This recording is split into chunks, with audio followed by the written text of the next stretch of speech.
we're working, because of that, we are going to be a few months behind, but at the end, I think the state is going to be better off, because through the joint effort of Caltrans and the High-Speed Rail Authority, bringing a UC Davis expertise into it and Cambridge Systematics, we tried to use additional resources to refine that model. And the models are going to continue to go through refinement, and they will be continuing to be tested against existing development.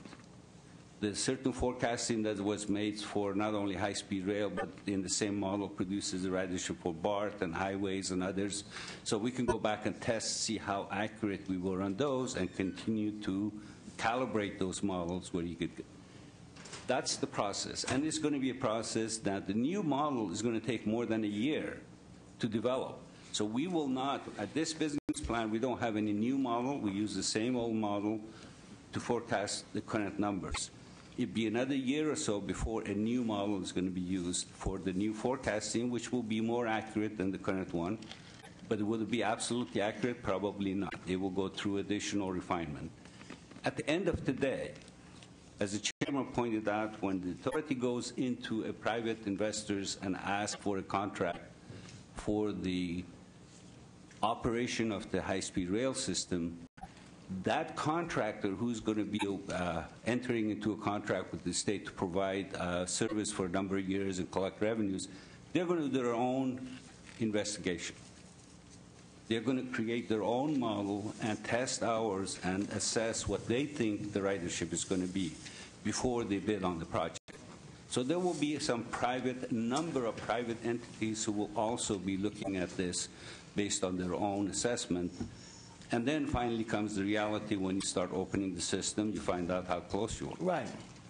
I have one question, though, that I still asked before, and it's just maybe very simple, maybe it's that when we started, and you mentioned it also, this was predicated that there would be no public sector guarantee, revenue guarantee, ongoing. And yet, in your own business plan, you're saying that for the private sector, and this is the part that makes me nervous, and I just want to know, it only makes me nervous, not in that let's deal with the issue up front. Are you really saying that we have to have a guarantee for a private sector involvement? You're talking about somewhere around $12 billion in this system. Mm-hmm. That they have to obtain a minimal level of revenues guaranteed from the state. There has to be for them to get involved. How does that reconcile with what we have in our in statute and through the bond? David? How do we guarantee that when we said we will not guarantee that? Mr. Chairman, there's a distinction between operating subsidy and the revenue guarantee. And let me see if I can draw that. The operating subsidy means that the annual cost of running the high-speed train will be less than the total fare revenues. In other words, at the end of the day, when you collect all the fares and you pay all the expenses, you have some cash left over. Right. That's a condition. Okay. Now, we are also going to a private sector asking for investment, and the investmenters may look at this and say, okay, you anticipate the $3 billion a year surplus.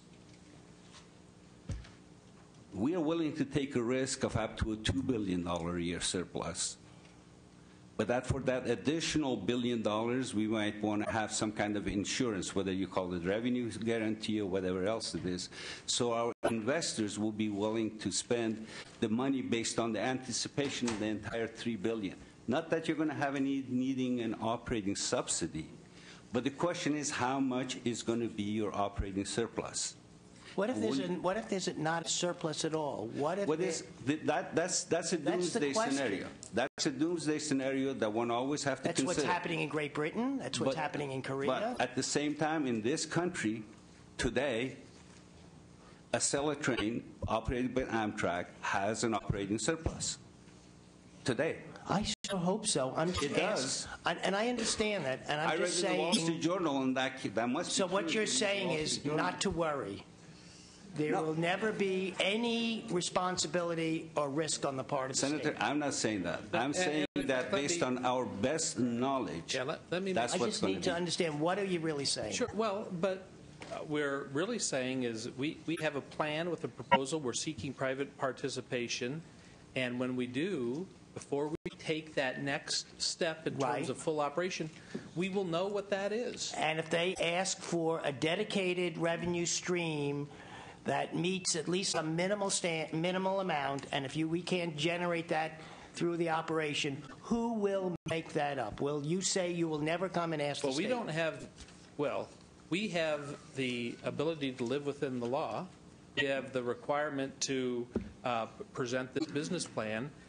I can't write what a private sector at some moment in time is going to respond to our proposal. Okay. Therefore, our job and our duty is to ensure that you and the legislature and the people of California are informed at those stages. This is our best opportunity to present a plan at this moment with what we know, and to somehow contemplate that we will know that X amount of revenue is guaranteed at a certain point in time. We don't know that today. Just as Let you me and I... interrupt for a moment, if I may. Yeah, sure, Pringle. sure. Senator Lowenthal, we may be getting a little ahead of ourselves with the Legislative Analyst Office, but I think that Senator Lowenthal's question goes to the Yeah, but you're language. just as good. You can Well, go ahead. You don't need that. we're all doing the best we can. I feel sure of that. On page 8 of the Legislative Analyst Office, there's a specific reference to the revenue guarantee, and it says, and this was distributed at the Assembly hearing on Monday of last week, as I understand it. I'm reading now directly from the LAO's analysis. Revenue guarantee. The plan assumes some form of revenue guarantee from the public sector to attract private investment. The plan does not explain how the guarantee could be structured so as not to violate the law. I think that was the thrust of Senator Lowenthal's question, which is, as the LAO looks at the matter, we've got a plan that says in order to bring that private investment to the table, we're going to have to provide some guarantees that the success of the project is backed with public funds. The LAO's assessment of that, as I read the LAO's language, is that that's inconsistent with the law as it stands today. So the question is, how do you square the circle given that assessment by the Legislative Analyst Office? And I'm not even opposed to it. I'm just saying, I just want to be told up front what we're buying. That's all. Well, Ms. Morshed did go into detail on that as to specifically what the LAO had referenced there. That is based upon an assumption that there would need to be that guarantee for private participation, and we don't have that knowledge at this moment in time if there would be. No, I believe it's based on the LAO, and maybe the best way to do this is get the LAO up here a little ahead of schedule, Mr. Chairman. But I believe it's based on, as I read it, it's based on the LAO's assessment of what your plan that is before us today requires. Now, if there's a misunderstanding about what's in the plan by the LAO, this would be a great time to assuage everyone's concerns by identifying that misunderstanding. But as I look at the language from the LAO, it's pretty straightforward. The plan assumes some form of revenue guarantee from the public sector to attract private investment, period, end of sentence. The plan does not explain how the guarantee could be structured so as not to violate the law, period, end of sentence. So if we could get, Mr. Chairman, if you're agreeable, I think this would be a great time to ask the LAO's office to step up and rather than debate what we think they mean, make sure we're having a conversation about what they mean and what the basis for that conclusion might be.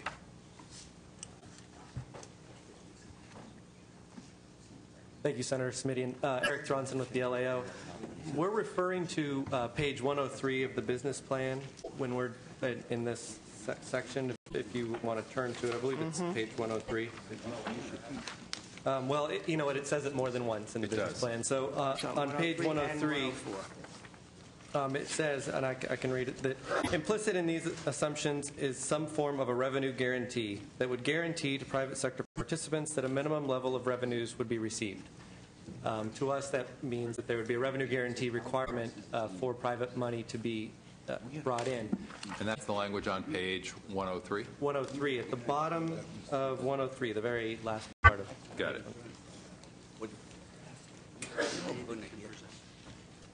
To be fair, in our review, we're not saying that it isn't possible for some type of revenue guarantee to not be an operating subsidy. What we're referring to is the fact the business plan doesn't talk about how that might work. Right.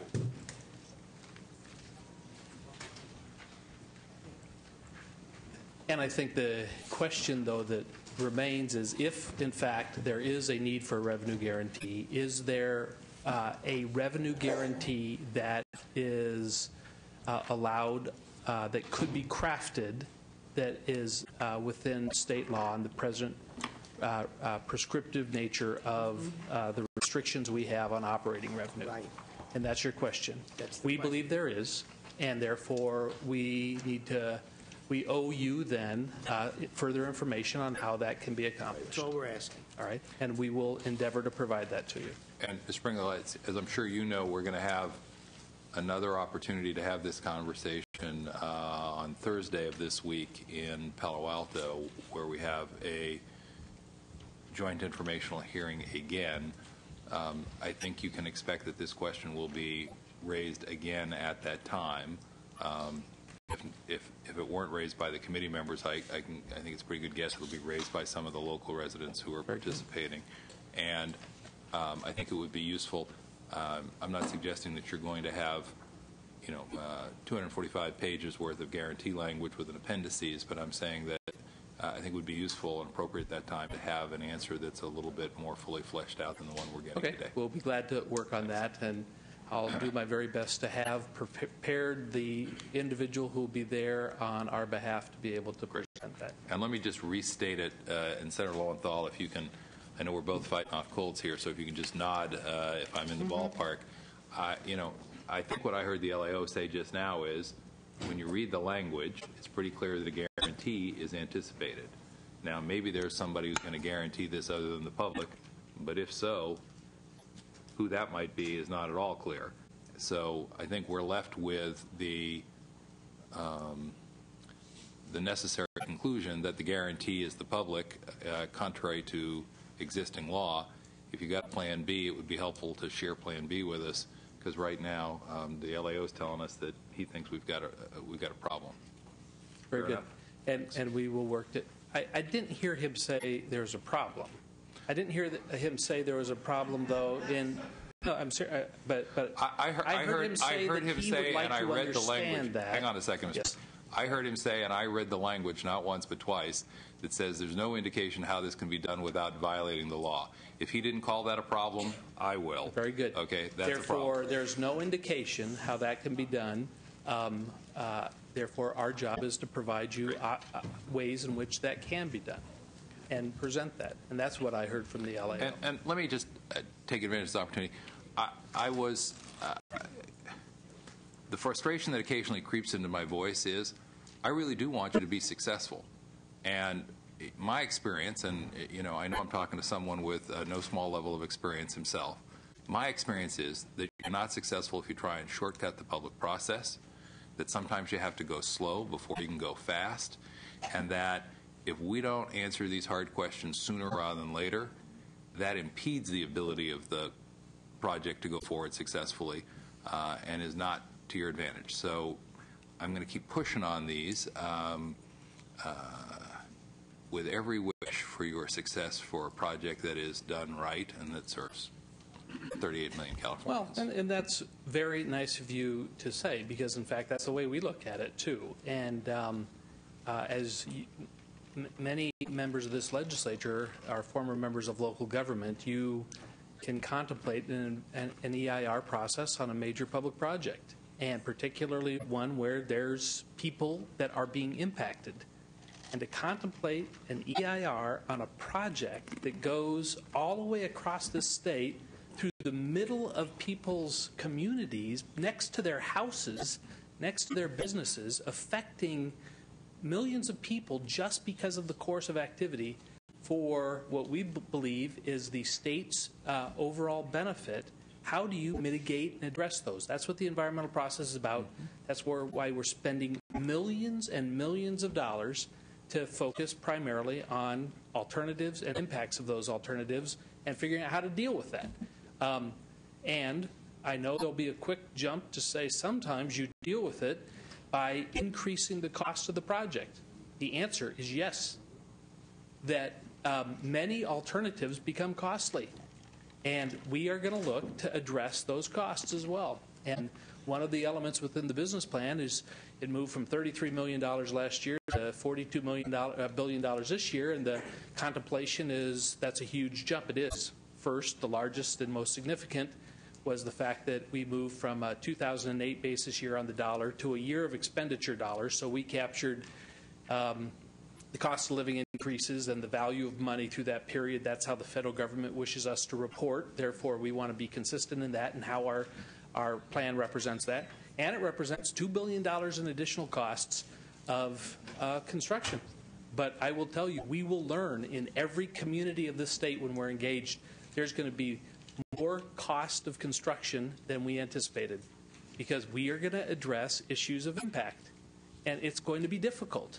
And people will be happy, people will be very mad, and hopefully the overall amount of people will be glad that the system's built and addressing many of those impacts that we can. And so we're going to live within that system, but you're right, it's a tough challenge. Now, I asked Mr. Crane to be here as well, and I think in our previous meeting, Mr. Lowenthal, you had expressed overall interest on how the pieces of the private participation were presented within our plan. And we have a very diverse board, and Mr. Crane brings unique skills to that board, and I just wanted to make sure he was here to share a quick overview and answer any questions you have in that regard.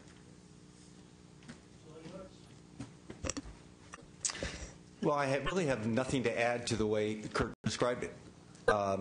You asked about risk. That's right. And that's what we all should be legitimately concerned about the risk to California taxpayers who have approved a $9 billion bond for this purpose. So step back for a second and look at this project, at least the way that I do. This is a $40 billion project, $30 billion of which, if it's all done, will be contributed by third parties. And 100% of the assets and the work will be inside the state. Well, how do you get by third parties besides, you mean the state of California? Yeah. That's including local governments in California? That's third parties other than the state of California. Right. So okay. you have a project which is $40 billion. Roughly 50% is expected to come from the federal government. Roughly 20% from the state of California. Roughly 10% from local government. And roughly 20% from the private sector.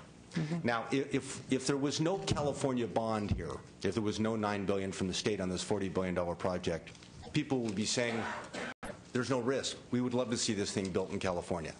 So the key thing is, since California has already approved, of that $40 billion, only one party has stepped up so far, the state of California, and said it will provide $9 billion. But the genius of AB 3034 is as the way Kurt described it.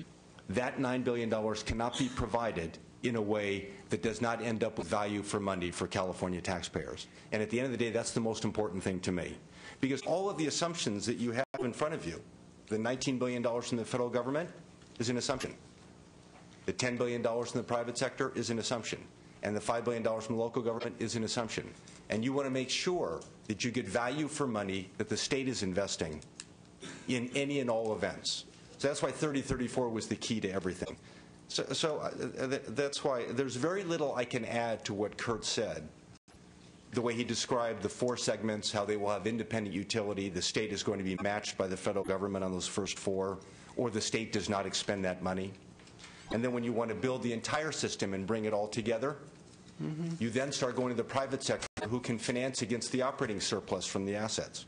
And if there's no operating surplus, you won't have private sector investment. But at that point, you don't have any additional risk for the state other than you have four segments for which you've paid more than you would like, and you would rather have a larger system over which to spread all of that cost.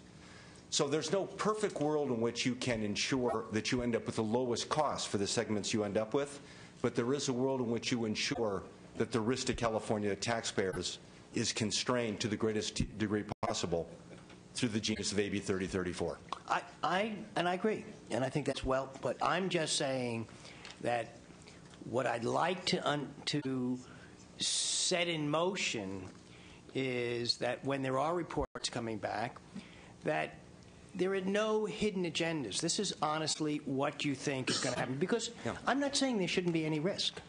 And I'm not that the state assumes. I'm just saying I'd rather know it as soon as possible before, if in fact it has to be modified or the law.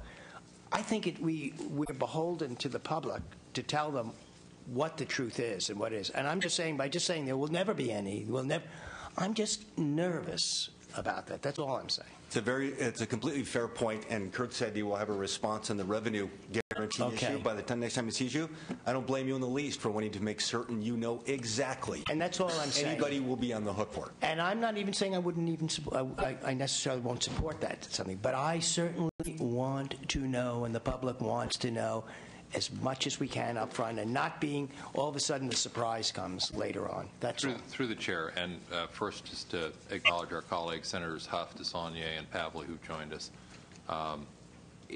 Part of addressing this question of risk is being able to hold folks accountable in the process. And I think, Mr. Crane, you know where I'm about to go on this one.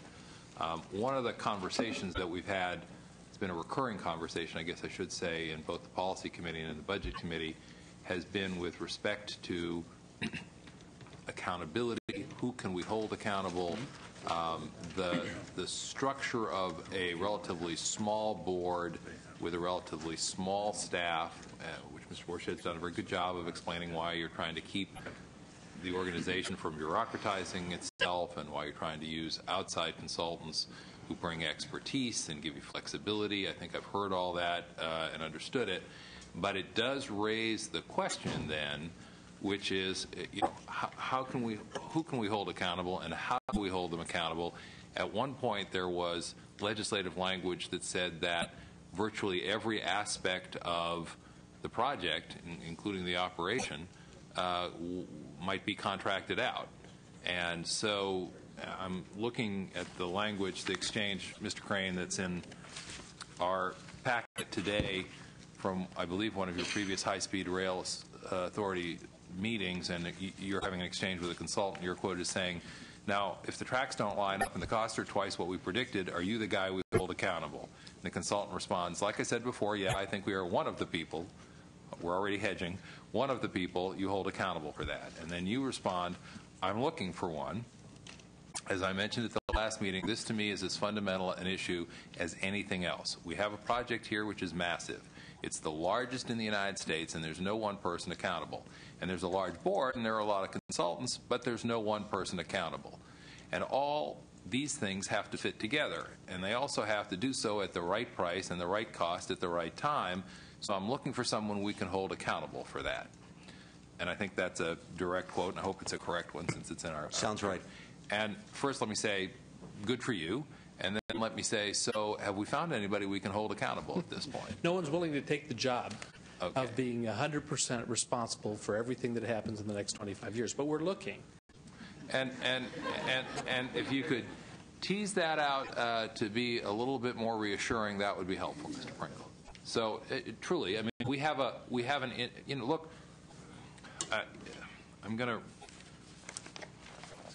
forgive me for raining on the parade. So I'm looking at the, I guess it's the San Diego Union Tribune, that in a recent editorial says, this poorly crafted, nonsensical boondoggle of a ballot initiative should be repealed as soon as possible. I'm looking at the Mercury News, which says the speed bumps the authority is encountering in San Jose are entirely of its own making, a consequence of appearing to dismiss the concerns of a city that has been one of its strongest supporters. I'm looking at the Press Enterprise of Riverside, who wonders just exactly why is anyone proposing to spend billions more in public borrowing on a plan that skirts the law and blithely dismisses financial risks. And we've also got language in the Contra Costa Times, headline, time to drop high-speed rail in California. the high-speed rail project should be put on the shelf indefinitely. It is a boondoggle that does not merit bond sales, federal stimulus money, or private investment. Now, you've got, four very different papers with four very different editorial slants. One in the South Bay here in the north, one in the East Bay here in the north, a couple from down south. This is not exactly the welcome wagon they're rolling out here for you. So, back to the question of accountability. If we're trying to reassure these critics and others, who do they turn to and say, we will be held accountable? That's the question.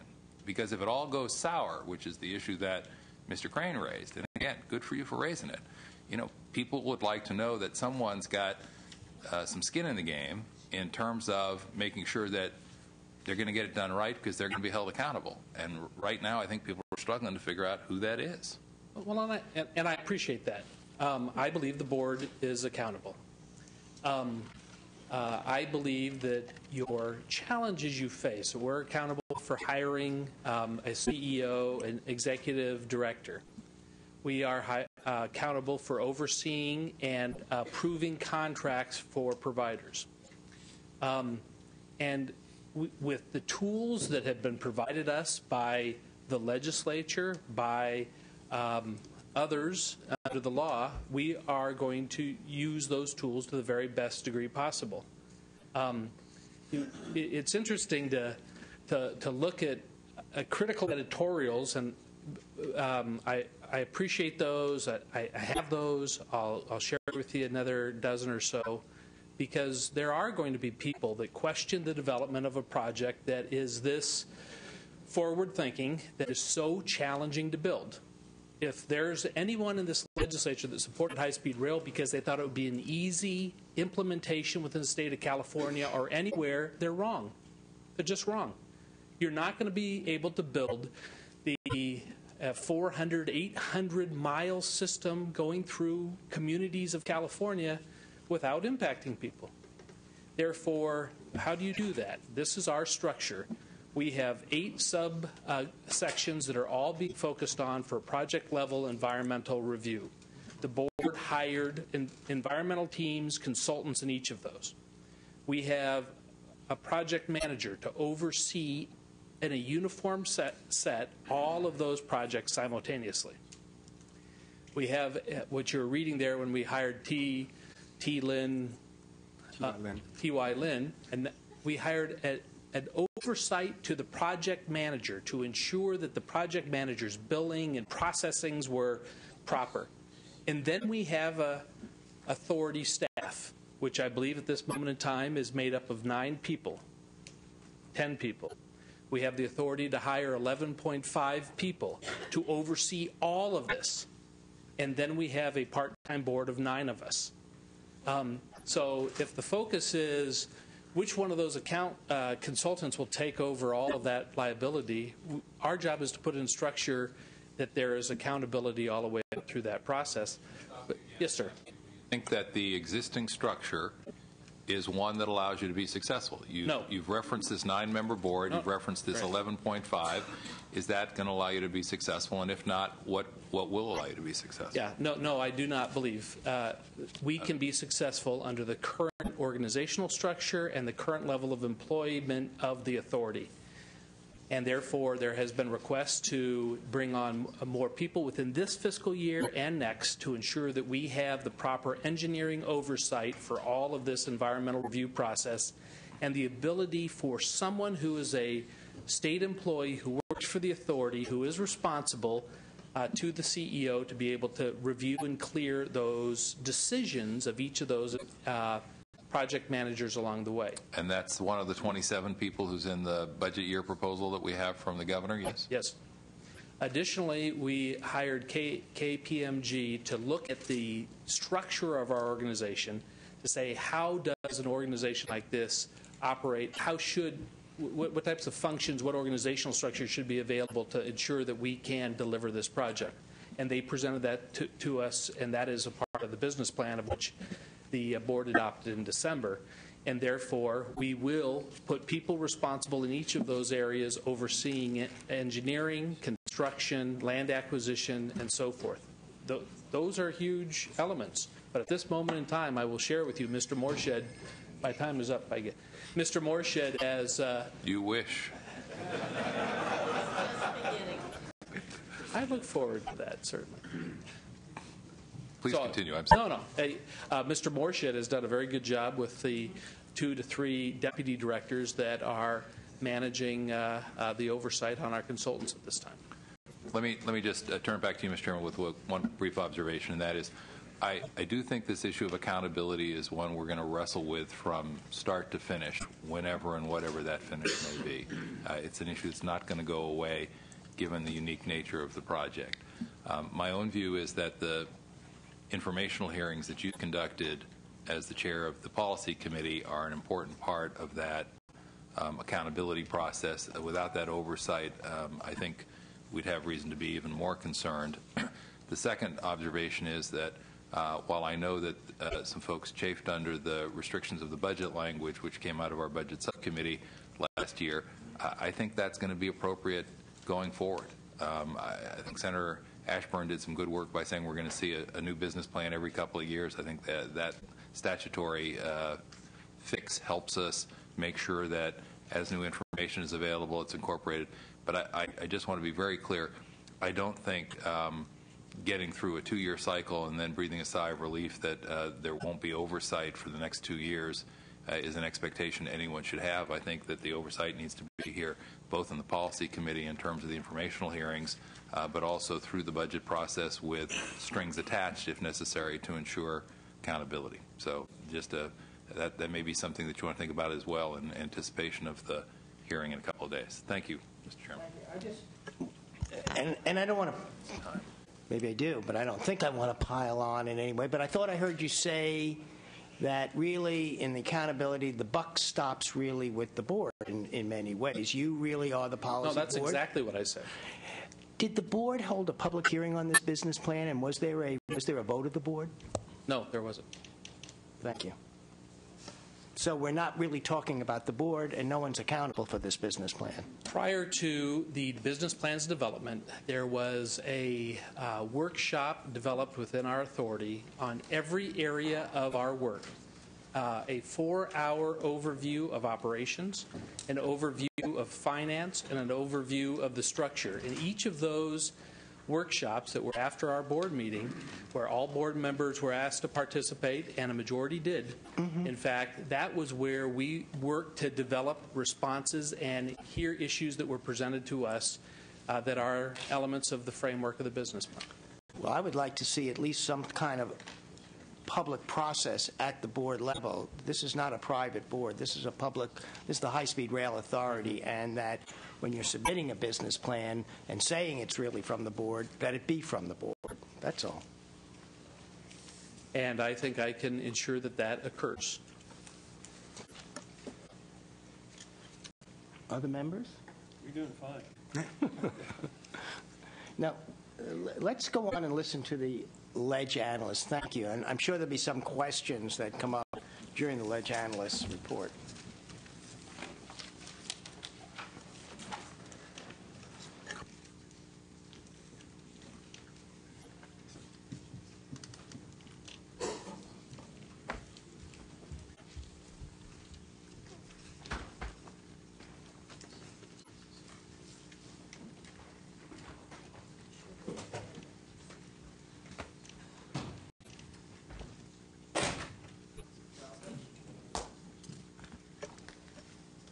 Thank you. Did you all receive the handout, which looks strikingly familiar like the one last week?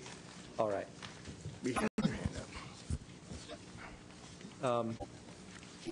Chairman, committee members, thank you for having us here today. My name is Eric Thronson with the Legislative Analyst's Office, and I'll be discussing our analysis of the High-Speed Rail Authority's 2009 business plan.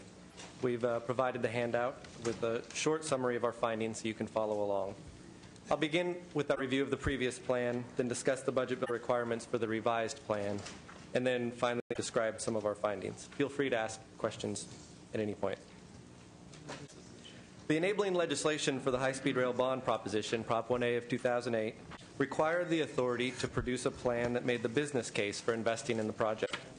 Our review of that plan concluded that it was very general and lacked many details without which the legislature had no better sense than before the plan submission as to how the project was going to be accomplished. The figure on page 1 summarizes some of those details that we found missing from the 2008 plan. Partially based on that review, the legislature required a revised business plan from the authority with its specific elements listed on page 2 of the handout. These requirements include a community outreach component, system details demonstrating how the project might be accomplished, a discussion of financing options, a timeline against which progress can be measured, and a section thoroughly addressing the various threats and risks to the project, as well as how the authority would mitigate those risks. The new business plan is much more informative than the previous plan. The revised plan includes at least some description of all the required elements and provides more information than the previous version in certain areas. The plan contains some description of the authority's intentions for community outreach. While this is not a detailed discussion, the authority only recently secured their public relations consultant and indicates the plan will continue to be developed in the coming months. There's also an in-depth description of potential operational plans and other system details, as well as a discussion of various funding possibilities available to the project. However, we find there are some significant issues still inadequately addressed in the business plan described on page 4. First and foremost, the plan's discussion of risk is incomplete and inappropriate for a project of this magnitude. Additionally, the timelines in the plan are very general, with few deliverables against which to measure the project's progress, as well as apparent inconsistencies that make it hard to understand how the project will be completed. I'll begin with risk. Our research finds that large projects require in-depth risk management strategies from very early in the project's development. This is because the threat of cost overruns and delays grows exponentially for so-called megaprojects due to many factors, including the complexity of the program development, the need for public support from the communities impacted by the project, and the significant costs to construct and operate such large systems. With this in mind, the revised business plan contains no discussion of risk management processes. The plan only states that the authority believes it is aware of all existing threats and is taking the appropriate steps to prevent or mitigate those threats. There are also no ranges for the forecasts made in the plan, as Senator Lowenthal pointed out, so there's no way to know the level of the risks involving ridership, revenues, or costs. Finally, the plan only superficially addresses many of the most significant risks to the project. 2 examples of the plan's discussions of these risks can be found on page 6 of the handout. First, I'll talk about ridership risk. As we've talked about in the hearing thus far, lower than forecasted ridership represents a very significant risk to the project because a large portion of the construction funding is expected to come from private partners to be repaid with surplus ridership revenues, and current law requires the train to operate without public subsidies. If private partners don't believe revenues will be able to repay their investments, they won't provide the necessary funding to complete the project. And if ridership does not meet expectations, revenues won't be able to pay for the train's operations. Therefore, ridership risk is a very important risk to the project. The plan addresses this risk with one sentence, stating the risk, quote, would be mitigated by policies that continue to draw people to reside in California and encourage high-speed rail as an alternative mode of transportation. As for the risk of not receiving the necessary funding for the project, the plan identifies 3 types of financial risks, and this is how these risks would be addressed. First, to avoid the risk of failing to win credit approval from investors, the authority's strategy is to clearly communicate the project and obtain up-to-date feedback. To mitigate the risk that financial markets shut down and stop lending like they did a year ago, the authority has to continually monitor the market and develop strong backup strategies, such as project segmentation. And finally, the authority plans to avoid the risk that governments are not able to follow through on their commitments by carefully assessing how each government funding source affects the build-out of each segment.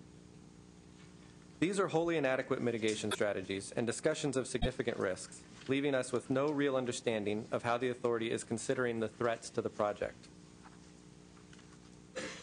Another requirement of the revised business plan that raises some concern are the provided timelines described on page 7.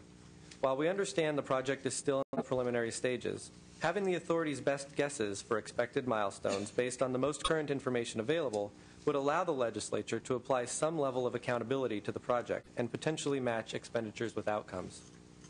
Also, there appears to be some inconsistencies in the timeline, such as the procurement of rolling stock and other equipment before we have regulatory approval to operate the particular technology chosen.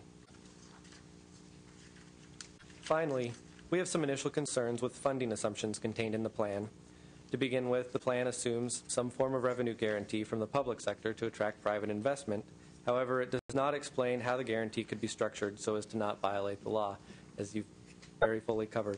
Also, the plan assumes the public sector would pay for the insurance for operating the system, and that would seem to constitute an operating subsidy in violation of Proposition 1A as well. Neither of these concerns are addressed in the revised plan. In addition, the federal funding expectations seem highly uncertain. Under Safety Lou, the most recent federal transportation spending program, California received roughly $3 billion annually for the state's entire highway system and formula funds. 95% of this highway funding came from federal gas tax revenues collected within the state. This plan assumes the federal government will give the state an equivalent amount of funding annually for the next 6 years for high-speed rail on top of any other transportation funding given to the state. And while this president's administration seems supportive of high-speed rail, it's unclear where the revenues would come from to support that level of investment, or how likely such federal funding might be.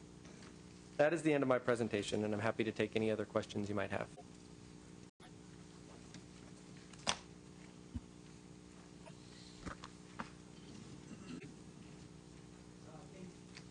We've already raised some of these issues from the report, so it's kind of not wanting to kind of overdo this. I wait if there are any other members. I wonder if maybe if we can have the executive director and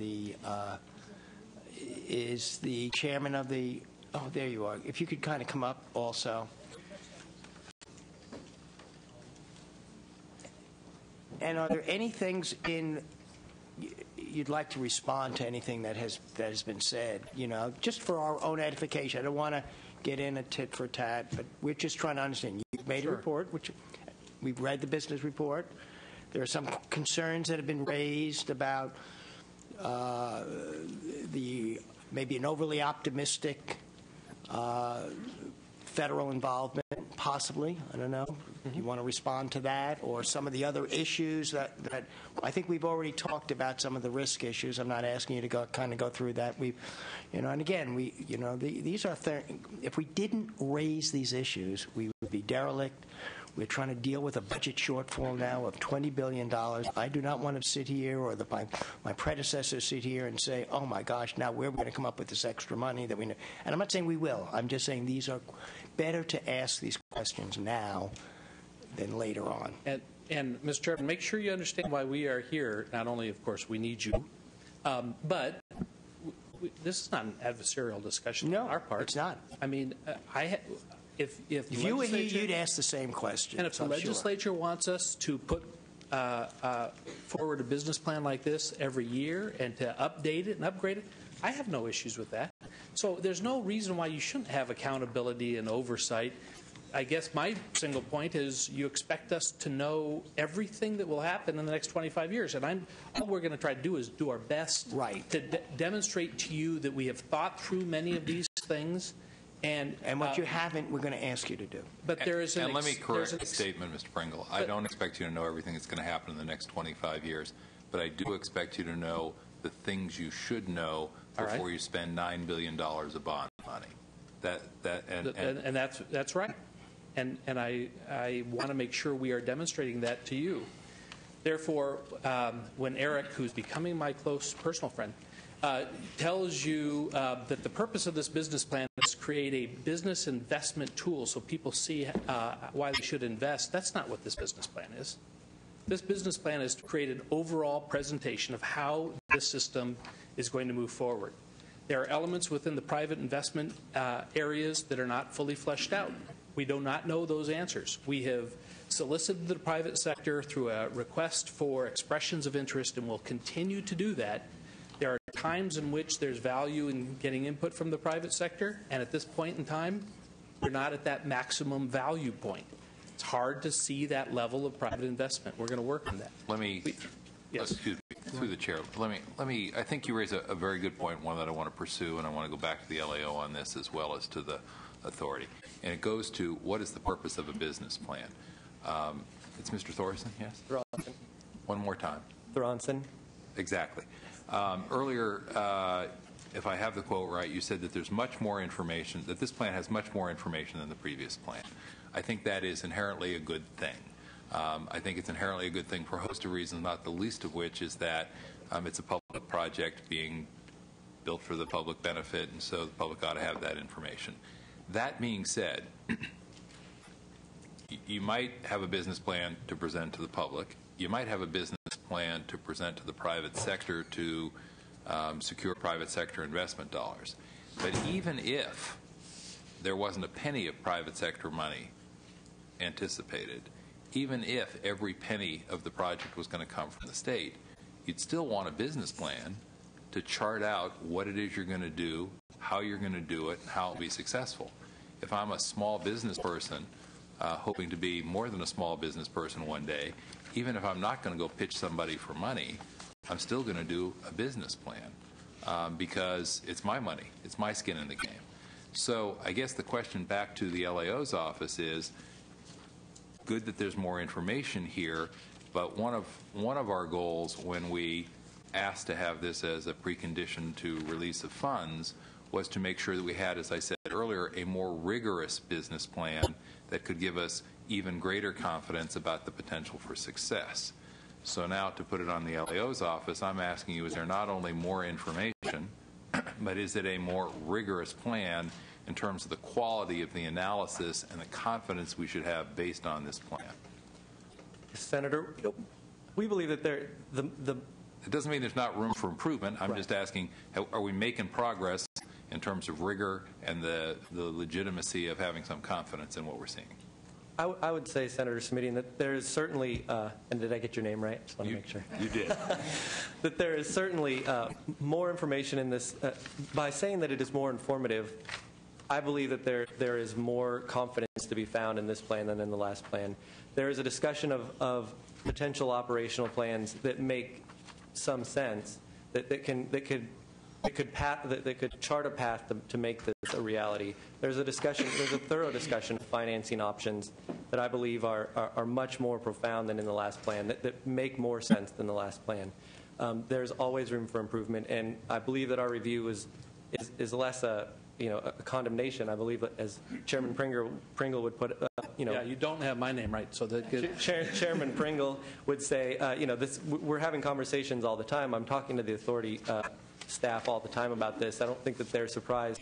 But if we don't bring up ideas or concerns like the fact that the risk discussion is wholly inadequate, then they wouldn't know that that's something that we're looking for the next time. Mm-hmm. As far as this plan, I think it is a much better roadmap toward completion of a successful project than the last plan was.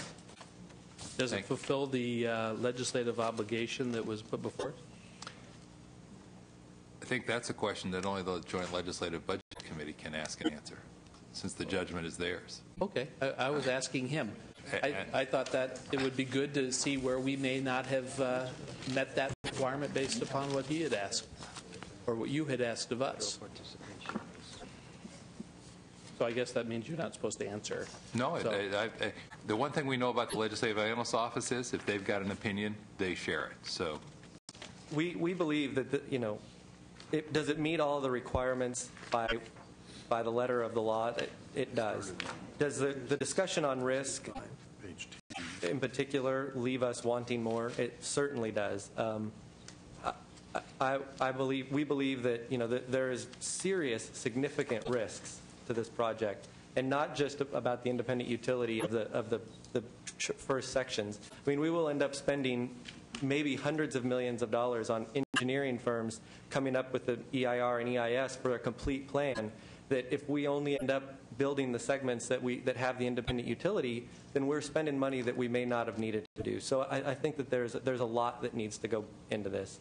It's very early in the process still. I can recognize that, and I understand that they can't possibly have every answer. But I think that, as you pointed out, a discussion of the risk even to say that we don't know what the risk is a better discussion than what is provided in here. Let me just follow up with one last question to the LAO through the chair. We had a hearing in this room just within the last few weeks about another significant project, and that's the San Francisco-Oakland Bay Bridge. And speaking of mega projects that stumbled coming out of the gate, I look at both the cost overruns and the extraordinary time it's taken to bring that project to almost the finish line. It occurs to me that one of the things, if I remember correctly, is that we stepped up the level of legislative oversight on that project and asked for quarterly reports, and that was one way to provide, back to that key word, some accountability that hadn't existed previously. Do you have any thoughts about a structure like that and what that might I have no interest in more meetings for the sake of more meetings, and nor do I want to take people away from time on task. That being said, I'd be curious to know whether or not you think that might provide for a more iterative process that is that sort of continuous improvement that we'd like to see in an effort like this. Well, that's certainly your call, Senator. But I'm glad you brought it up. Actually, the state auditor did a report on the Bay Bridge project in 2004, and one of their major findings was that Caltrans had neglected several important aspects of generally accepted standards for project management, including creating a comprehensive risk management plan, and that led to a lot of the delay and cost escalation. If the legislature believes that they need more information, then I think there's absolutely no harm in having more readings, more reports from the High-Speed Rail Authority. It's not a desire to have more meetings and more reports and more information.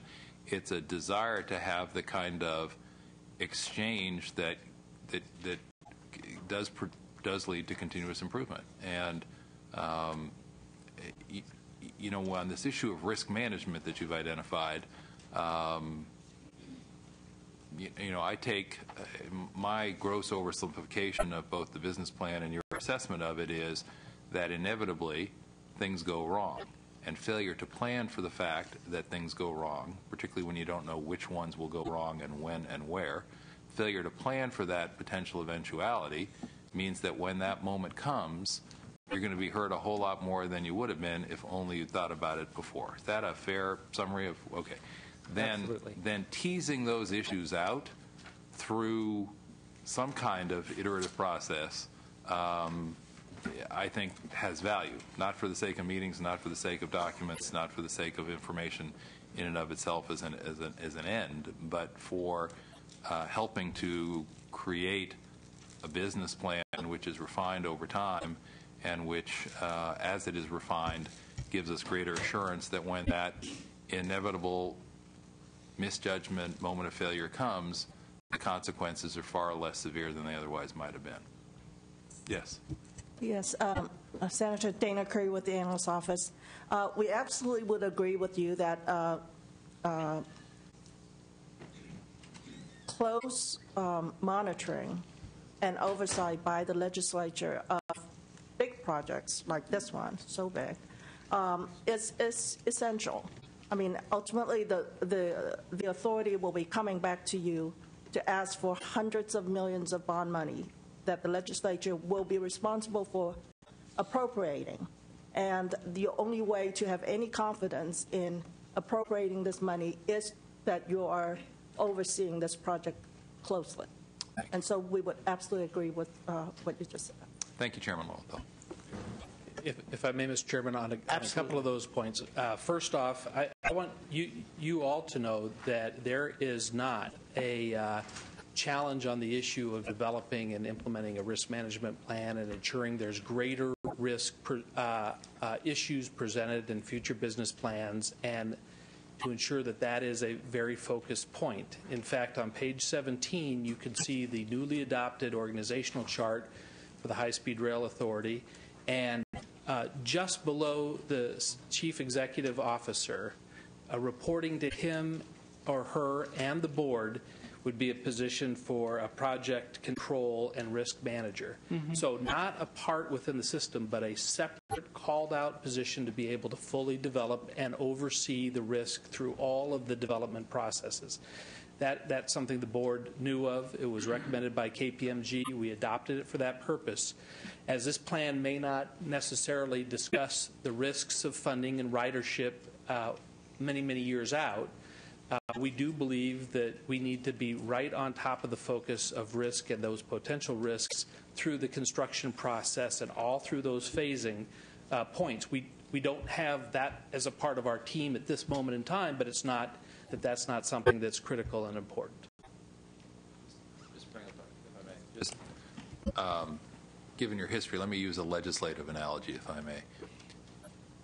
There are times when we introduce legislation and, it goes through committee after committee and hearing after hearing, and I'd be the first to admit that sometimes 8 sets of amendments later, it really is, what's the old expression, a camel is a horse that was designed by a committee. I mean, it leaves you a little frustrated. But there are also times, and I think we all know this from our work here, when the fact of the matter is we've got a better work product because we've vetted it. And that hasn't always been a pleasant experience. It's a little bit painful from time to time to keep putting our work product before yet another group of constructive critics. But I do think it leads to a better product at the end. And I just want to reinforce that as the primary goal, tying back to the comments earlier in the hearing. Well, thank you. And as you know, there was a peer review panel that was created by this legislature. In fact, we have utilized them, not for the role in which they were created, but to vet through them various elements of our reorganization, our staffing needs, and so forth. We have solicited them to participate, just, by the way, as we solicited peer review of our ridership numbers when they were developed. There is an ongoing interest by the board to ensure that we do reach out and have experts in certain areas provide back that information to us. And if that is the legislature or this committee, so be it. But we also feel that we will be double-checking our work throughout this entire process. Yeah. First, I'd like to preface my remarks by saying I, too, agree that this is a much more developed business plan than was before. It's not completely meets, I think, all of our own needs to kind of understand more clearly some of these issues. Possibly it couldn't have done. And I like hearing you saying that this is going to be an ongoing process. This will not be the last business plan. So I'll leave that issue at this point. The question I have is how, and this is, I don't know how you could answer this, but I'm struggling with the difference between wishing for something and the check is in the mail. It's actually coming. I understand when you needed to have some kind of, when you understood that the cost of the project would go from in the low 30s to 40, you needed to escalate, have an escalation clause in terms of what each partner would be participating. The state being at 9 and everyone else jumping up. The question I have is to follow up on what the LAO said. How realistic? Have you had any discussions with our federal representatives and a commitment when, in fact, we receive through the gas tax only approximately $3 billion a year for all highway funds in the entire state, that we're going to get an equal amount over the next 6 years for the high-speed rail? I'm not saying that's unrealistic. What I'm saying is, how did you come to that? And has anyone in the administration or the Congress made commitments that they would move in this direction for the state? I mean, where did those numbers come from? Oh, first off, you need to tell me who in the administration or Congress can commit to doing that. I would like. Well, you committed. You said it's not. You said in the next 6 years, you're going to raise between $17 and $19 billion. Sure. Where did that come from? And we presented it that way. Is that a wish? It is a hope.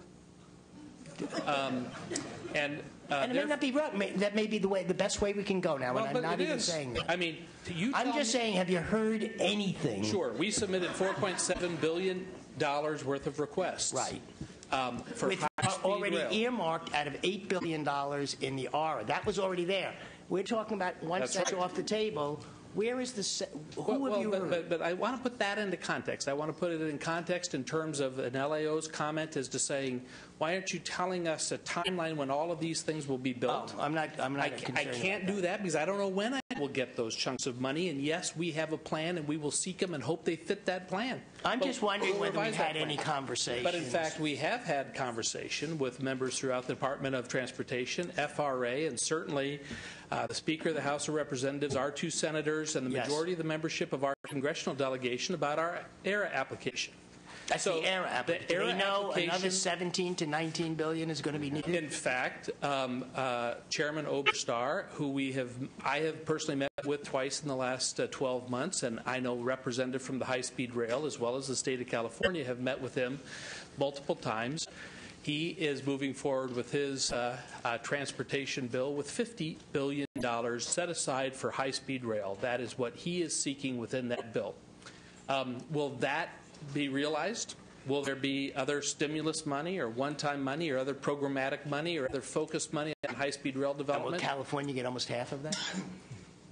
But in fact, we're not asking 19, for... well, 17 to 19 you're talking Well, about. but we also, I mean, there is a point of anticipation when you're moving forward, as this state is, with a program that does, in fact, bring about reality to federal appropriators.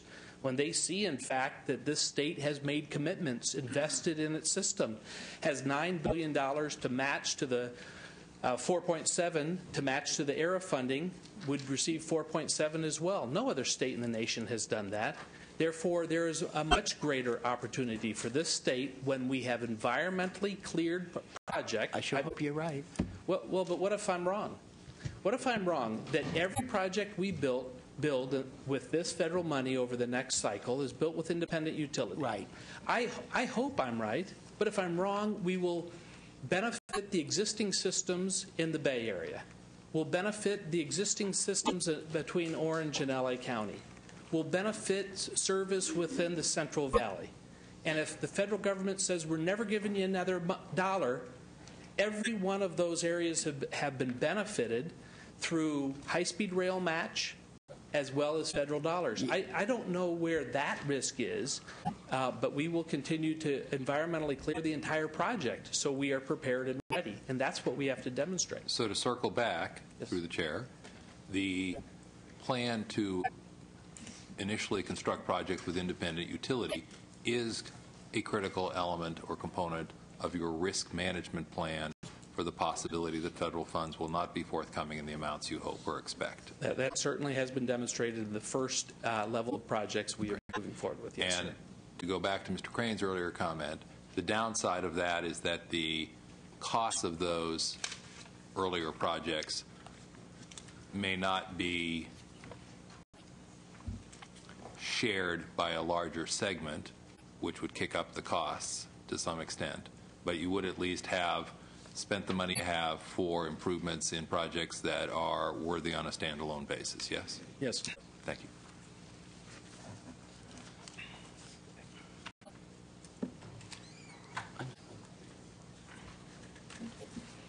I think, as far as I'm concerned, I think we've kind of aired the issue adequately as far as both the LAO and also I'll ask if any of the other members have any questions. Senator Huff. Yeah, I've just been listening with rapt attention to the, questions being asked. I'm sure with a little more ease than Mayor Pringle is, or chairman. I guess you're chairman in this role today. Yeah, get the title right, would you? Yeah, really. First the name, then the title. It's tough. I think you've adequately explained, at least for my satisfaction, that it is at the beginning, and it's hard to know a lot of these things. Do appreciate the tightening up that's come. We got a long way to go, and appreciate your commitment to having your board be accountable and giving regular reports, and also trying to shape this into something that not only provides utility in each section, but indeed utility to the entire state, as we hope and dream that it will be. It's a little bit of an apples and oranges, but I was involved with this little program called the Alameda Corridor East that started up with nothing but a plan, and that plan wasn't as significant as this. It just said we got a problem, and we need some money. and we went back hat in hand. And in fact, because we had a lot of cities that were unified in it, and because we had an idea of the mitigation, we got some federal funding, and all of a sudden we started tracking the rest. And that was like 12 years ago when that program started. Now they've got $1.5 billion funding. Long way from where you got to go for yours, but that's a little 31 city, region of the LA County. And so, if we had been put on the spit of expectations in the very beginning, we would never have gotten started. So I can appreciate where you are, but being on the other side of the coin now and looking for accountability, I appreciate also the questions being asked by this group, and perhaps in that sometimes awkward dance as we go down this road together, we will learn to appreciate each other's role. And I do appreciate you bringing this before us today. See, no tough questions for you, comments. Yeah. But I still want to respond, and that is that, of course you did spend time in this body after all. There is, though, and I mean, all of you know, there is a risk of doing nothing. There is capacity that will be taken on this system. There will be value created when all the ERA projects are delivered. I mean, you can look that, in fact, we are doubling the passenger capacity between Orange County and Los Angeles in the Phase 1, okay? The present Metrolink capacity in that area is reflective of 1.5 freeway lanes on the 5 freeway. So as we add that capacity, that will be capacity available for people to make that short commute as well as to connect on to the entire state. But that investment that we are out hustling to get federal money for, as well as using some state bond money for, it'll cost more than if Metrolink decided to widen its right-of-way and buy and build within its existing right-of-way. But what we are also paying for is $800 million worth of grade separations throughout that corridor that come as a part of this project. We are building capacity within that project, and therefore, in that little segment alone, you're talking about value that's generated to that region. And it's not worthless value, it's huge value, particularly in the context that it's being done through this and not through the STIP, or not being done through additional charges within the local providers, but it is, in fact, us being able to leverage this position to bring in federal dollars to be able to provide this benefit. Well, then I have another issue that raises, and that is, do we put, by having such a focus on the high-speed rail authority and this system that we're placing, other kinds of projects at risk? Because the reason I raise that is that I recall last year, after we had held our first number of oversight hearings about the high-speed rail authority, and after the ARA funds were first announced, that at that time, Mr. Kempton was the Caltrans director, Department of Transportation director. I remember. You remember, before he went to Orange County. And Mr. Kempton assured this committee that there was going to be one, since the federal government's definition of high-speed rail was 110 miles an hour or higher, that the ARA application for the Track 2 would include other projects besides the high-speed rail, that it would include about $1.1 billion in interrelated projects for conventional passenger rail service that could connect. Well, those were taken out, and it may be the wisest thing to do, and we only went straight forward. But in some ways, do we then jeopardize by having just the focus on the high speed, which may be what we have to do, let's just be, but other kinds of projects which may not fit? Well, I don't think so at all. In fact, under Track 1, and I don't know what Caltrans said to you. These were regional. No, that's good. Between Caltrans, and there was $1.1 billion that was struck. But we, in fact, felt that there was a discussion with high-speed rail that Caltrans would submit the Track 1 application and provide requests under that, and that since California was the most competitive state in the nation for high-speed service, and it was a high-speed rail program under the ERA application, that we would fare much stronger than any other state. And that's not the issue. And in fact, unlike Caltrans, on Track 2, we are the only application that matches dollar for dollar. Each federal dollar begets a state dollar. Therefore, for the federal government alone, they would see that investing $2, $3, $4 billion in California on Track 2 for high-speed rail will double their money. Yet high-speed rail did not submit a single project under Track 1, and in fact the $1.2 billion worth of proposals that were submitted by the governor for Track 1 were all those projects on traditional rail that were seeking So you're not aware that $1.1 billion of which was signalization, other kinds of conventional rail, other kinds of grades that was struck from the project right at the last minute? I believe that you are not aware of that? I had seen a list of projects submitted by Caltrans at the end. And you're not aware that there was the governor eliminated? I'm not saying it wasn't. It shouldn't have been done. I never was aware that there was some agreement that they would ever be a part of Track 2. But I am aware that on that list of $1.1 billion worth of projects, there was $300 to $400 million worth of purchase of rail cars that may not have brought immediate benefit. That's Track 1. We're talking about Track 2. I believe it is under Track 2, Art. If you okay, the Track. Well, we don't have to. I'm not even objecting to the fact we did it. The question is, do we, by just focusing on this, and we will be, do we put potentially, or are we aware that we could put other kinds of things? I just remember after the freight train, the Metrolink commuter collision with the Union Pacific at Chatsworth, we were going to put that positive control, yes. Whichever. And that part for that was left out of this because it didn't fit in this app. I'm not saying it should, but it did sit in because we are prioritizing, and the governor did prioritize. There is some risk sometimes. Yes, and the governor prioritized in Track 1, positive train control is an element of the Track 1 application. It is, but it was also a part of the Track 2 train application. And that was withdrawn at the last minute. One of those challenges is it was made by you to me earlier this afternoon was to say, wait a minute, you're asking for $4.7 billion out of a possible $8 billion. And in fact, for federal money. In fact, we're not. California is asking for $6 billion out of a possible $8 billion. And then the question is, why hasn't California asked for more?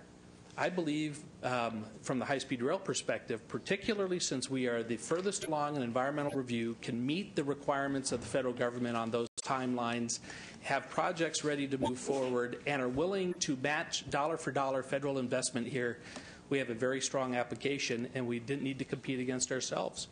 And I agree. I'm just saying, it's not everything. It's not for free. We will be we did give up some other kinds of projects and that's all I'm saying. Right. And you're right. For the high-speed rail application, we competed with the very best high-speed rail application. And I think it really does compete.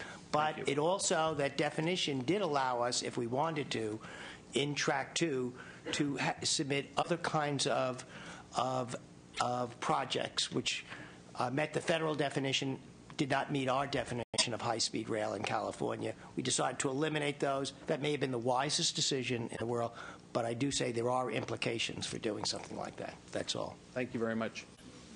Let's move on. Thank you very much. I thought that was very full here. And let's hear from Elizabeth Alexis on Californians advocating for responsible rail design. First, I have to be able to pronounce it and say it. Californians advocate. Okay. Welcome. Either place, whether you feel more comfortable sitting and addressing us, or would you like to stand? Your choice. Welcome to the committee. Thank you. Good afternoon, Senators. My name, as you said, is Elizabeth Alexis. I'm a co-founder of CARD, which is a grassroots, all-volunteer organization.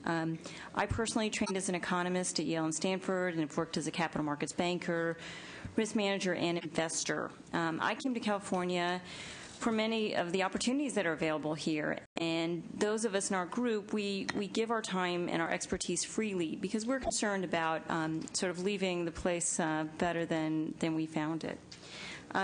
High-speed rail is an important project. Its success requires true partnership with local communities, transparency, accountability, and oversight. As Senator Simitian said, process, process, process.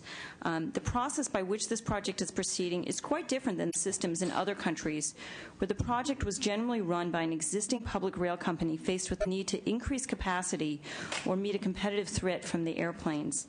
California is different in many ways. We don't pay $150 in tolls to get from San Francisco to L.A. Our communities have autonomy with local zoning. Success abroad does not guarantee success here. The devil will be in the details. Will this project free up roads or simply accommodate growth? Will it control sprawl or ignite it?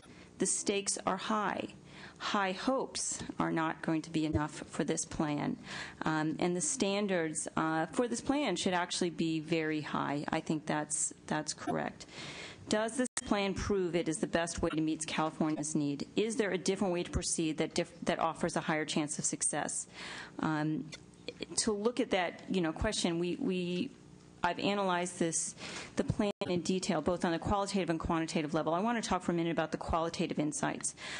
This plan concerns us. It understates what we know to be significant community concerns along all stimulus segments. The lack of coordination and duplication of effort we see on the ground from having 8 prime contractors with their own subcontractors is symbolized by the 8 different legends for the segment maps. There is no justification given for proceeding with Anaheim first. I'm glad that Kurt left the room. At the much higher price tag. A major change to begin operations in the center rather than the edges where construction will begin is buried in the details, along with changes in private financing. We see an organization that is having difficulties with execution that go beyond just the need for a few more in-house staff that were suggested by KPMG. KPMG also noted that California is unique among high-speed rail sponsors in not being a deep-pocket sovereign nation with significant constitutional constraints on spending that I think we're all aware of.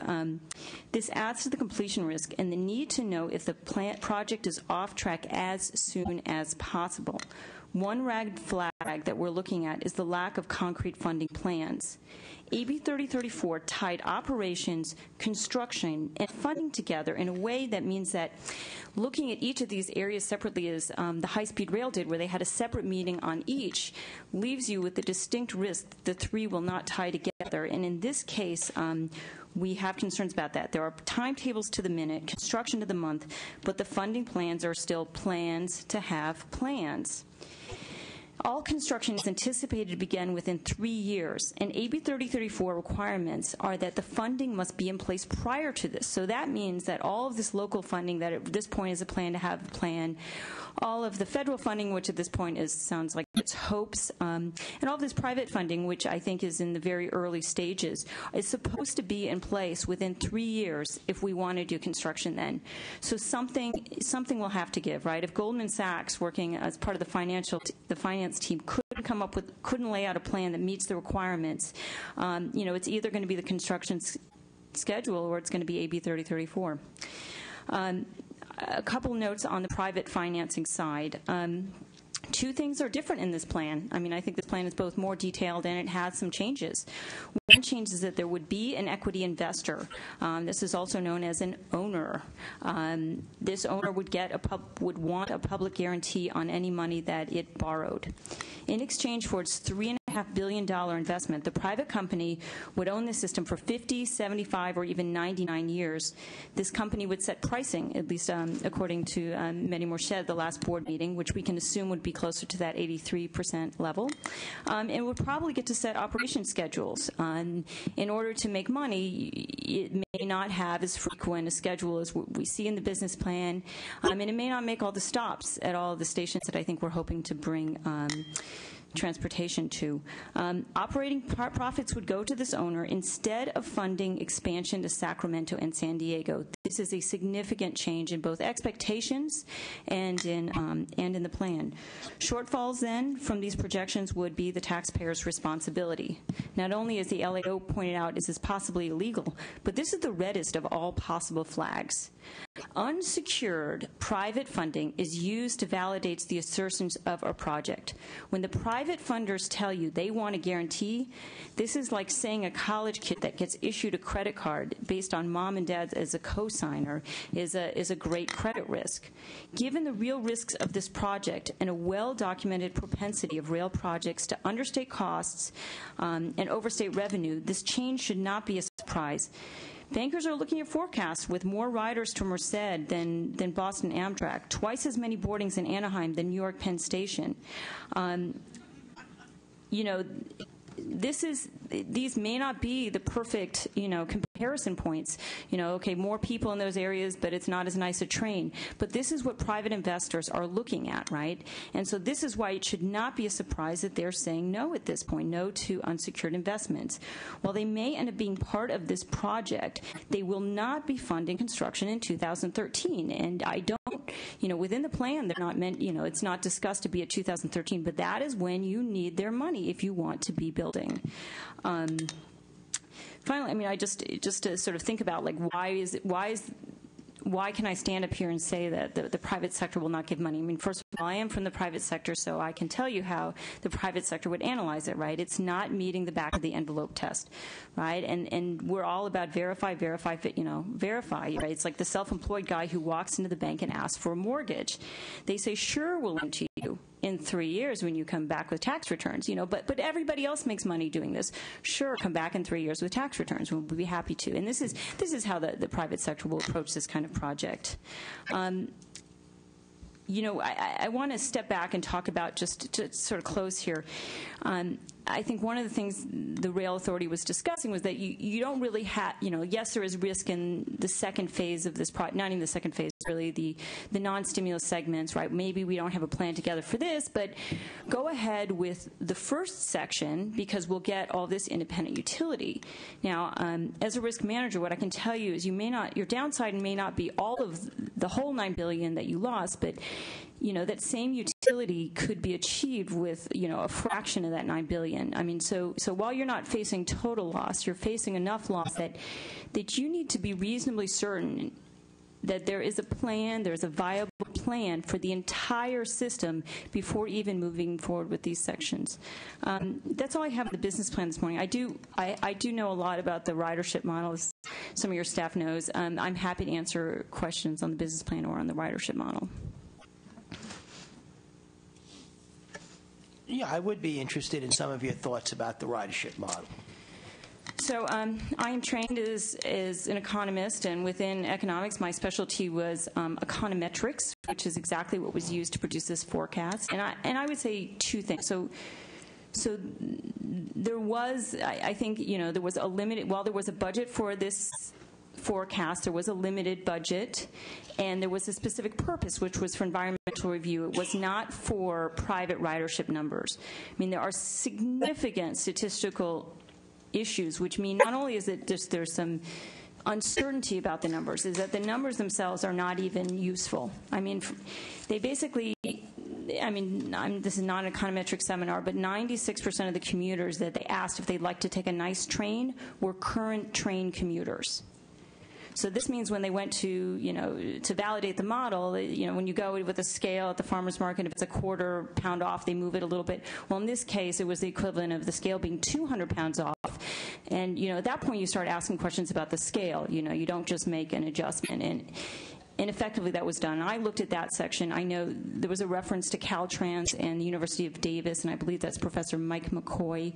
And he was looking at more of some of the traffic modeling, and I can verify this, but my conversations with Davis and with they are not actually going to, I don't believe that they are going to be doing the next model. They have agreed to help them think about what should be in the next model, but for various reasons, it wasn't, the current data wasn't usable in their models, right? If it's not usable in their models, if I'm looking at sort of from a micro level up, right, that there were sort of Econ 101. I mean, as a matter of fact, a Stanford class is using the ridership methodology this week to learn about bad sampling techniques, right?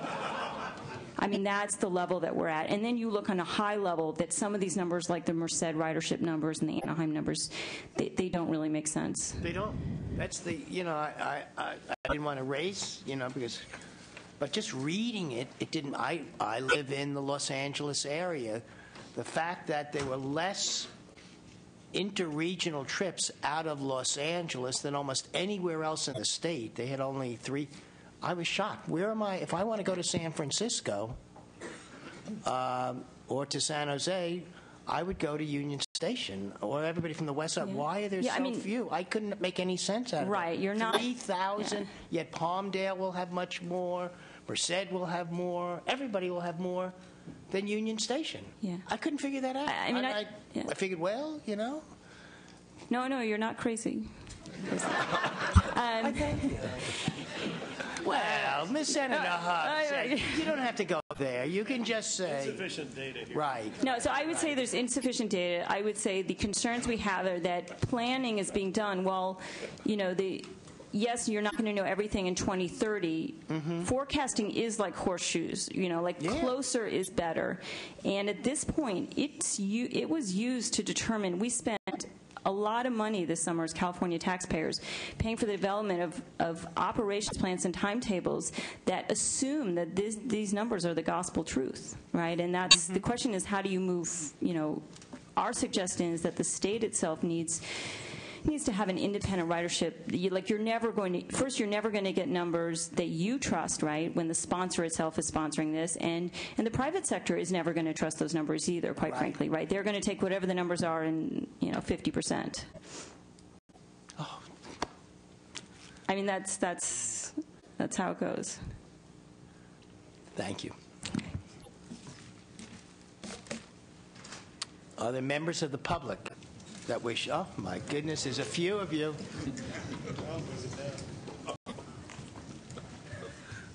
Senator Huff is ready to listen.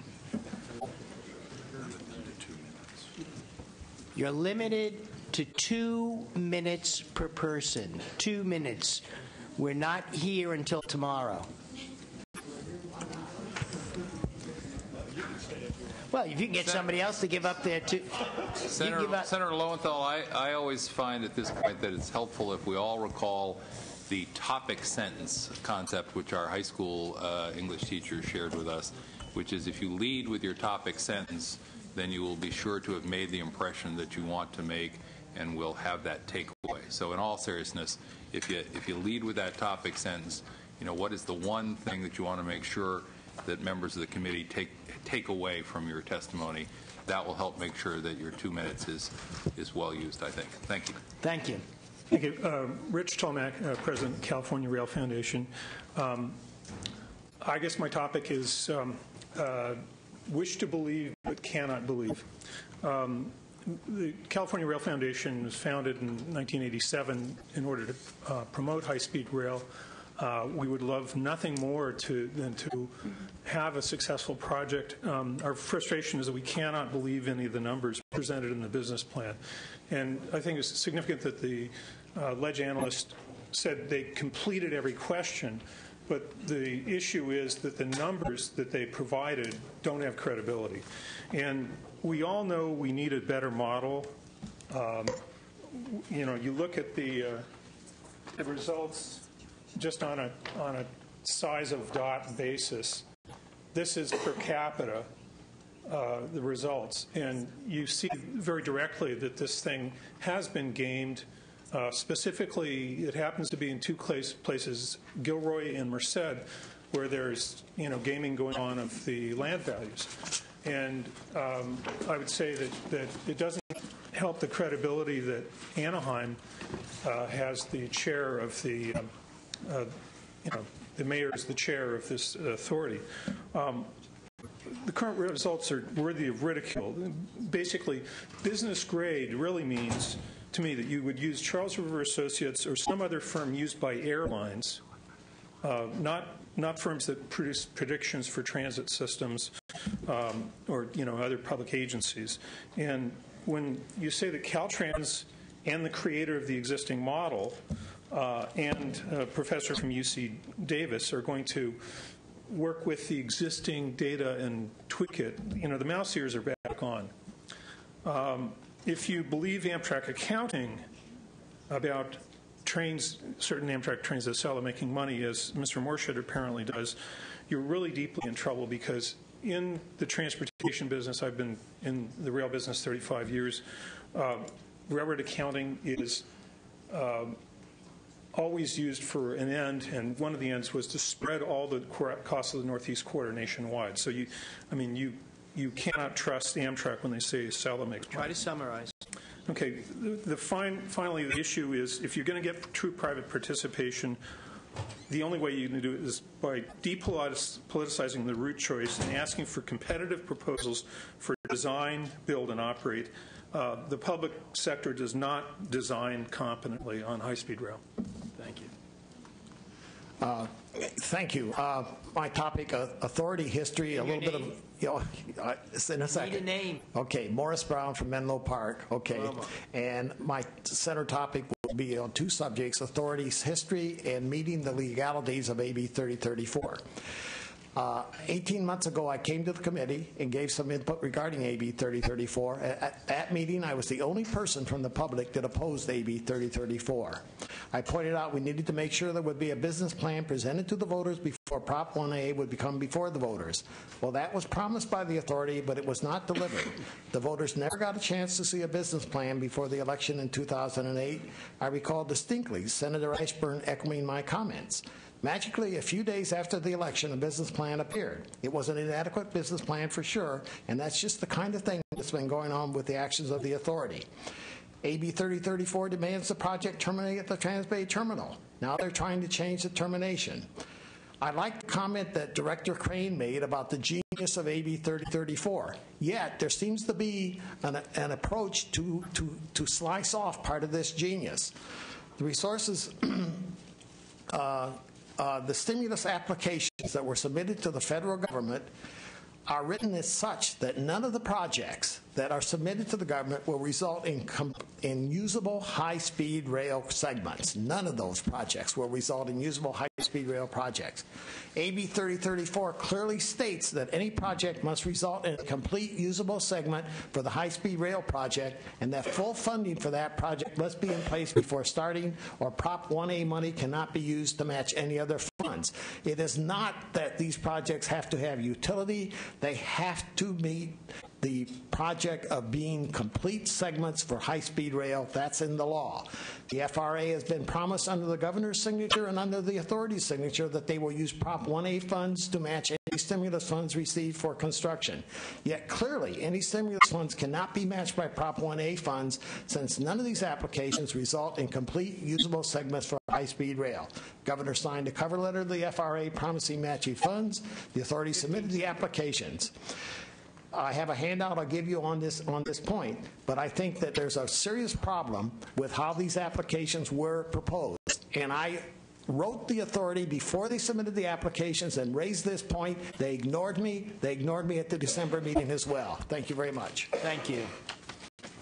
Thank you, Mr. Chairman, distinguished Senate members. My name is John Harris. I'm currently chairman of the San Joaquin Regional Rail Commission and also a Manteca City Councilman. In 1990, the voters of San Joaquin County passed a ballot proposition called Measure K, a half-cent sales tax approved to go specifically to transportation projects. Our county is known for its residents commuting to the Bay Area to work, which has caused a great deal of congestion on our mutual highways. Measure K in 1990 set aside $5 billion for high-speed rail development. 20 years ago, our residents saw the future need for more rail service in order to subtract vehicles from our extremely congested roads. In addition to high-speed rail, a large amount of money was directed to the establishment of the successful Altamont Commuter Express, better known around the state as ACE. The startup of ACE was not easy. I'm hearing that same problem here today. Much like the high-speed railroad project, we are experiencing now. However, the leaders of Santa Clara, Alameda, and San Joaquin County saw the tremendous need for more rail service rather than more highways. A positive report came from employers of our riders. Workers were arriving at work refreshed and nerves not frayed by a hair-raising commute. California cannot continue to build more expensive highways to move its population. We need to instead move forward with high-speed rail and regional rail projects at this time before it's too late and later too expensive. We owe this to the generations who will follow us, and I really hope that the tough questions that this body asked today are eventually answered, because one thing I heard from you out in the audience, we want this to succeed. Right. We do want it to succeed, but we want it to be, fiscally responsible. Absolutely. So I think that's my feeling. Thank you. Thank you. Senator Lowenthal and members of the committee, thank you very much for the opportunity to speak to you this afternoon. My name is Christy Sales, and I'm the mayor of the city of Lathrop, vice chairman of the Altamont Commuter Express service from San Joaquin County through Alameda and to Santa Clara County. I'd like to speak to you today about the mandates and standards that we in local government are under.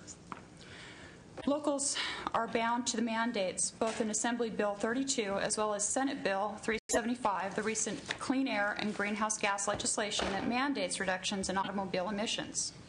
To be able to comply with these new standards, we need to change how we do business in the state of California. If it's a mandate to get people out of their cars, it is a necessity to have statewide alternative travel modes such as high-speed rail to meet that objective. All startup business plans should face very tough scrutiny, but given the necessity of the high-speed rail system for the future, the legislatures need to bring their foresight and vast experiences to bear by making suggestions on how to successfully fill in the gaps of the high-speed rail business plan so that Californians can have a system for the future that we can all be proud of. Thank you again for the opportunity to speak to you today. Thank you. Mr. Chair, members, Jay Hansen with the State Building Trades Council.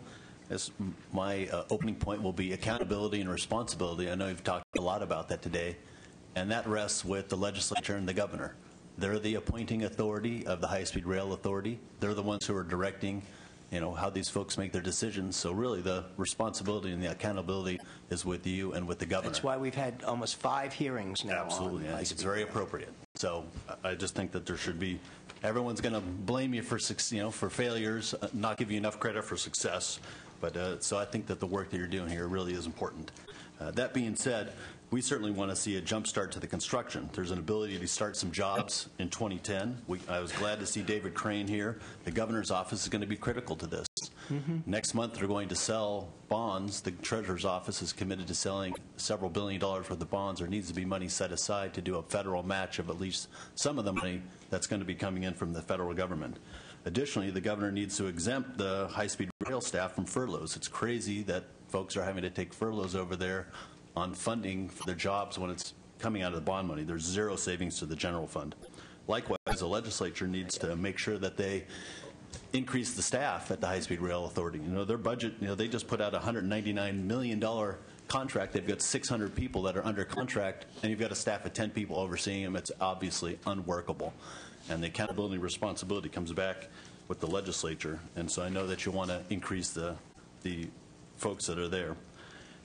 Remember that this bond was delayed for 6 years, and the dollar amount didn't change. It was supposed to be on the ballot in 2002, went on the ballot in 2008, at exactly the same amount of money.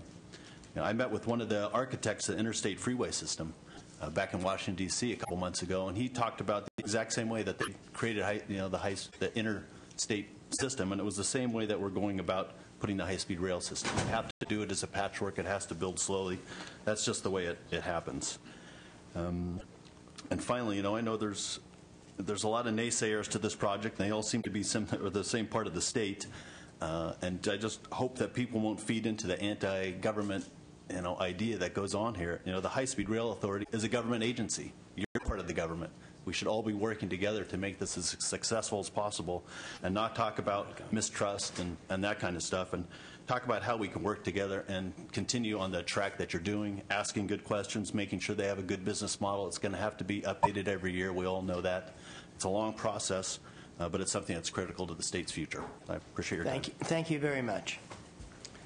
Mike Brady from Menlo Park. Thank you, Mr. Chairman. I was here in July of 1908 when your committee held hearings and when you crafted AB 3034 for Proposition 1A.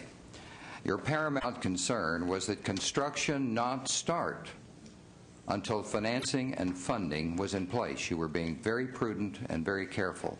The hard numbers, you have $9 billion bonds. Everyone says California will be very lucky if they get $2 billion from the federal government. That's $11 billion. The authority itself says the project will cost $43. $11 billion is 25% only of the cost of the project. And yet they want to start the project in 4 separate geographical locations on 4 separate corridors. That is a recipe for 4 bridges to nowhere, because they will run out of money and then they will come back asking for more money. That is not a sensible way to do it. Wouldn't it make a lot more sense, and you have the authority to influence things this direction, to start the project in one place and focus the funding on one place to see whether it's going to be viable? Mr. Morsehead in May, just a few months ago, said Northern California is no place to start it because it will not comply with the federal and state guidelines. Anaheim to LA, according to him, was a place where the project was ready and could be started, an important urban area. Anaheim to LA could easily exhaust the $11 billion that we presently have, given the Bay Bridge experience. But doesn't it make a lot more sense for you to focus on an area to start the project where it can be completed? The Bay Area can't be completed. It's fraught with legal problems, town opposition, city opposition, lawsuits. But Southern California is different. You also said an important priority would be to select a corridor where the train could be tested. Will it indeed run at 225 miles an hour? Very sensible provision in the statute, because we would all want to know whether the train can go 225 before it's built anywhere. Logical place, Merced to Bakersfield, right through the farmland. Why not pick that area? Spend the money there. Focus the money there. You won't run out of money. Thank you very much. Thank you. My turn? Good afternoon. I'm Ken Ross with the City of Livermore. I'm here representing our Mayor, Marshall Kamina, who wanted to attend but was unable to. And we're with you. We want to see the high-speed rail project delivered in a responsible manner. I'm also speaking today on behalf of the Tri-Valley Regional Rail Policy Working Group, representing elected officials from the East Bay area cities, Alameda County, and the transportation agencies in that area, including BART. We formed this group in 2006 to ensure the Tri-Valley's participation in the regional rail and high-speed rail planning processes. And our group is highly supportive of high-speed rail in general and of the Altamont Corridor improvements in particular. We've had the pleasure of working closely with the authority and the Central Valley agencies via the Altamont Corridor Partnership to coordinate the progress of the Altamont Corridor improvements with our efforts to bring a BART extension to Livermore, which is one of the city's highest priorities. We have a unique opportunity here. The potential to develop a multimodal link between a BART extension to Livermore and high-speed improvements over the Altamont has created a synergy that's enabled both these projects to advance dramatically. A program-level EIR for the BART extension project is expected to be certified this spring. The Altamont Corridor project is also moving forward with a scoping process for an EIR of its own. With I-580 currently ranked as the second worst congested corridor in the Bay Area, regional rail improvements serving both the Central and Tri-Valley areas will be critical elements in reducing traffic delays and greenhouse gas emissions in those regions. We fully support the authority's efforts, and we urge both the authority and the committee to work together to address any issues related to the high-speed rail business plan. We further urge the authority and the committee to support the necessary funding for the Altamont Corridor project. With that, thank you for this opportunity to speak. I'm Martin Masner from Menlo Park. Thank you for the opportunity. I want to talk about a little bit about the reality of the ridership projections. I look at business plans in my day job and look at projections, and sometimes you have a smell test, and these don't pass my smell test. If the California High-Speed Rail Authority does a great job and manages to reach the same penetration levels as Amtrak does in the Northeast Corridor, it'll carry 5.9 million people. The Northeast Corridor has a population of 40 million people. It has a higher tourist population. The San Francisco to San Diego corridor has a population of 24 million people. There's no way in my mind that can possibly be true. You also have to recognize that the train stations in the east, New York, Washington, Boston, Philadelphia, all connect to highly developed transit systems, which few of our stations here on the West Coast do. Every business plan needs a profit and loss statement, so I've created one, and I'm going to leave it with you. It's very rudimentary. I don't know your terminology, but I do know a couple things. I know what revenues are, and I know what expenditures are. And I know when you subtract one from the other, you have a number that you have to pay or that you receive. So if you carry 5.9 million passengers annually, you'll have a loss of $36.9 billion. Most of that, by the way, is just the debt interest on the $9 billion bond and the $13 billion from private parties, because they're going to want to make something on that money they put in. So that loss assumes the following: that you can actually build the system for $42 billion, that you get gifts of $16 billion from the federal government and $4.5 billion from local jurisdictions, that the private party partnerships will accept 5% as a return on their investment, and that the California High-Speed Rail Authority is a skilled operator and actually takes 30% profit margin on revenues they developed. I'll show you the spreadsheet, and that shows where you lose $36 billion over the process. But I also want to argue that 5.9 million passengers may be too high to use as a base. If you go to the San Francisco Visitors and Convention Bureau and the Los Angeles Visitors and Convention Bureau, organizations that have been in business for 20 years that have very fine, very reliable research backed up by hotel transit occupancy taxes, what you find is that there's exactly, let me find my number here, 4.6 million people who visit those two areas. 3.15 million people visit the Bay Area from L.A., and 1.52 million visitors visit the L.A. area from the Bay Area. So as a starting point, if you have 4.6 million people each making two trips, that works out about 9 million trips. I cannot imagine if the two largest metro areas in our state combined do 9 million trips, how you get anywhere near 40 million or the 117 million they started with. And that's if you took the entire population of these people coming.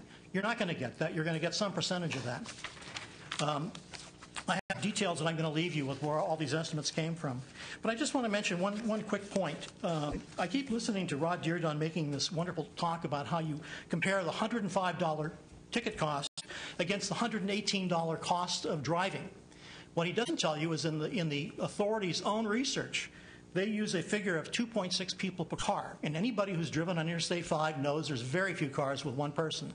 So the real cost comparison is actually $273 for 2.6 people to buy tickets on high-speed rail versus $118 for that car.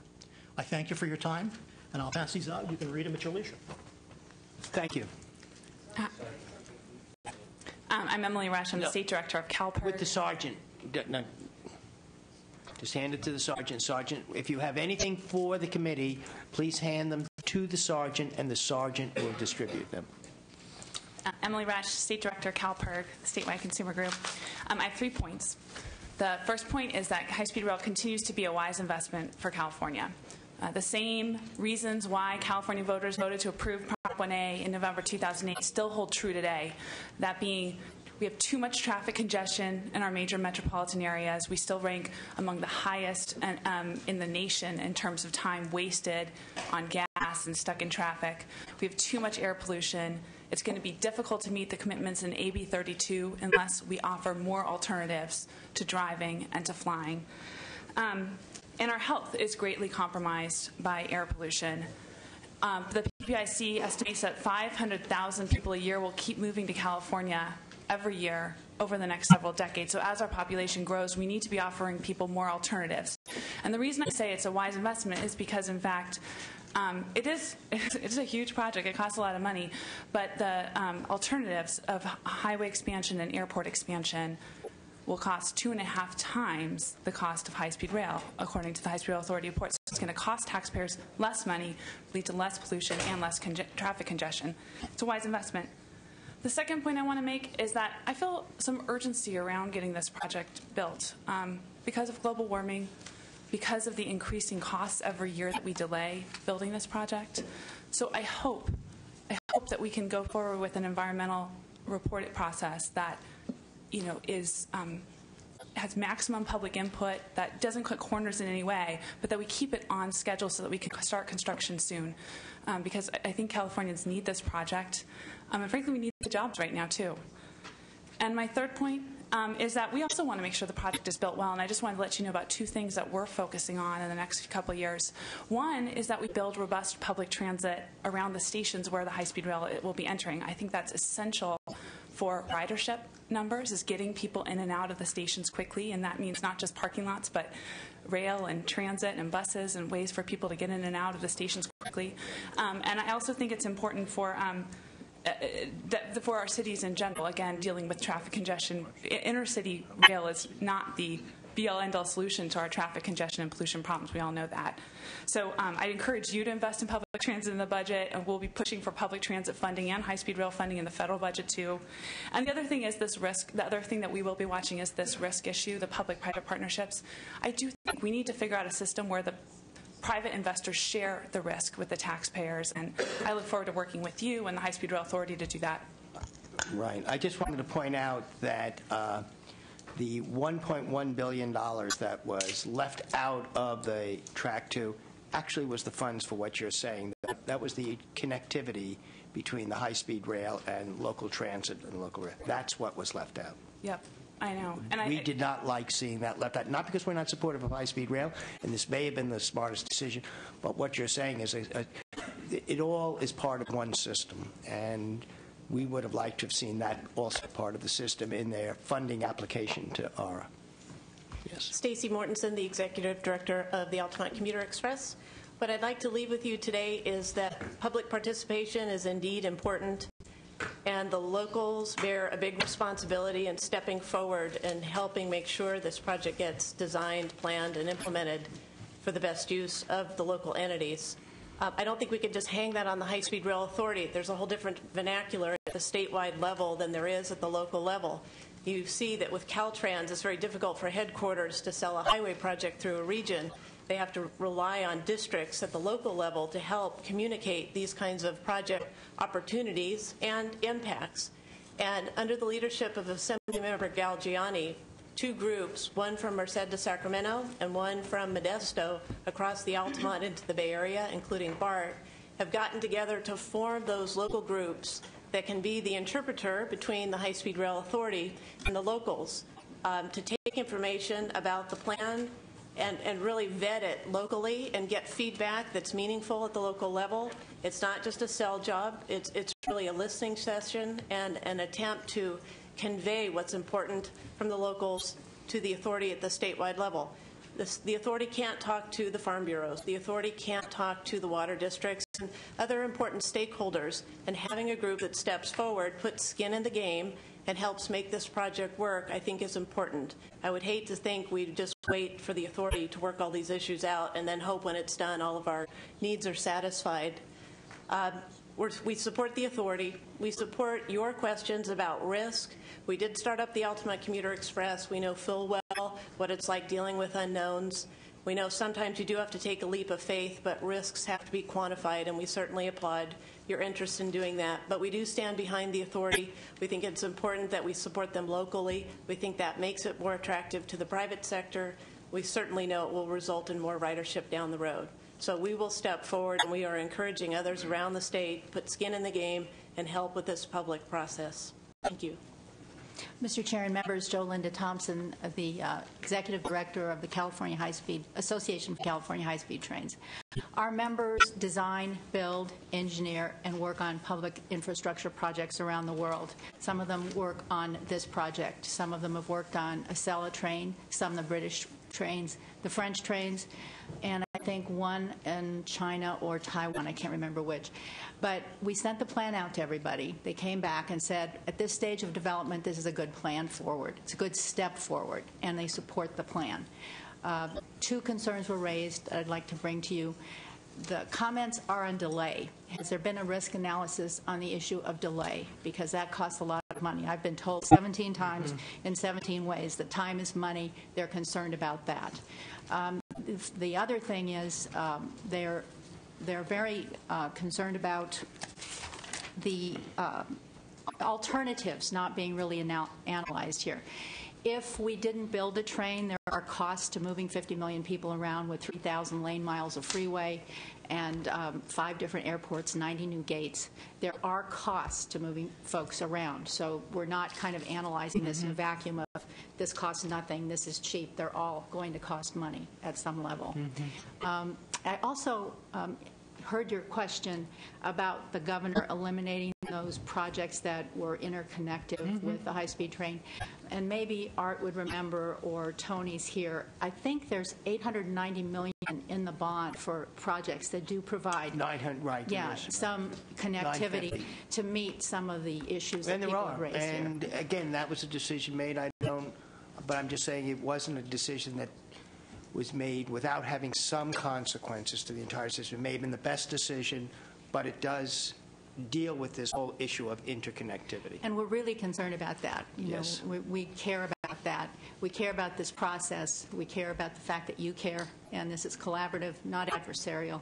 We want to be a resource for you. We want to work with you, and we're worried about the delay. So thanks so much. And I think you should worry about delay. Good afternoon, Mr. Chairman, members of the committee. My name is Thomas Haha. I'm a retiree operating engineer, but I'm still politically active. Since its inception, in fact, the High Speed Rail Authority has had members from the operating engineer. Our past business manager, Tom Stapleton, and our current business manager, Russ Burns, are on the High Speed Rail Authority. I want to applaud the committee and the authority, considering the magnitude of this high-speed rail system for the most populous state in the Union. The work that has been done on this project is worthy of note and appreciation, and I want to make that very clear. I'm very appreciative of the work that has been done. The staffing levels obviously need to be increased, and I look forward to that happening. Also, I want to speak about some of the concerns that, and I have read them as well, that some of the newspapers in the Greater Bay Area that have expressed about the high-speed rail. And I've been around long enough to remember when BART was met with similar opposition. And it's a real handy mode of transportation that I even use myself from the Central Valley whenever possible. That same pushback is going to occur whenever you have something new, but we shouldn't let that deter us in our goal. Risks were also spoken of, and I appreciate the committee's concern about those risks financially to the state. The last thing we wanted to be is the laughing stock of the world and the country when we can't put together a quality project. But there's also a risk that we have, as was previously mentioned, in missing out on federal matching money for whatever purpose that it would have to make this project reach its fruition because of costly delays within our own system. But there's nothing risky about putting people to work. Operating engineers represent 20,000 members in Northern California. We are experiencing record numbers of unemployment, and at a time when we desperately need this kind of work. It's not often that the construction industry and the environmental community are on the same page, but in this situation we are, as a means of moving people, while at the same time bringing the smallest carbon footprint on our planet. So this project has huge potential to put people to work at a time when our members desperately need it, and I appreciate the committee work on that. Thank you very much. Good afternoon, members of the board and chairman. Thank you for your time. My name is Mark Kyle. I'm also with Operating Engineers Local 3, and for the interest of time, I'll just add a couple of quick additions to Tom's comment and not duplicate some of his points, which he stole from me. First of all, I'll just say that when I was back in Washington with Assemblymember Kathleen Galgiani and other members of the labor task force talking to congressional members and the Federal Railroad Administration, it was of particular interest to note that when we spoke with the FRA, the administrators of the $8 billion funding for high-speed rail of ARRA, and they couldn't talk directly about our application, obviously, and we didn't press them on that point. However, they did let us know that when other states expressed an interest in how to model a development of high-speed rail, the FRA pointed them to California as a way to go. So I think that puts us in good stead in terms of the federal government, that we're far ahead of many other locations around the country. For the record, we are in support of high-speed rail, as Tom's already said, and we're in support of the December business plan. We recognize that it's far from perfect. However, like every other huge project, it's an organic and dynamic process, and this is one milestone in that process. And we appreciate your support and effort and look forward to working with you in the future. Mr. Chairman and members of the committee, I'm Jerry Carlson, a councilman and former mayor of the town of Atherton. My background is in the corporate finance area, including being the first controller for Hewlett-Packard. I'm not anti-high-speed rail, but want it done right. One of the milestones that wasn't mentioned earlier was the fact that the program EIR had to be decertified by the Rail Authority to meet some legal requirements. I'm concerned about the project not being completed. A partially completed project would be terrible in my estimation. I believe the federal government's willingness and ability to put large sums into high-speed rail projects around the country indefinitely is highly unlikely. The astronomical level of federal debt is causing unease with overseas lenders and U.S. voters. Whatever funding remains for high-speed rail, California will have to compete with other states.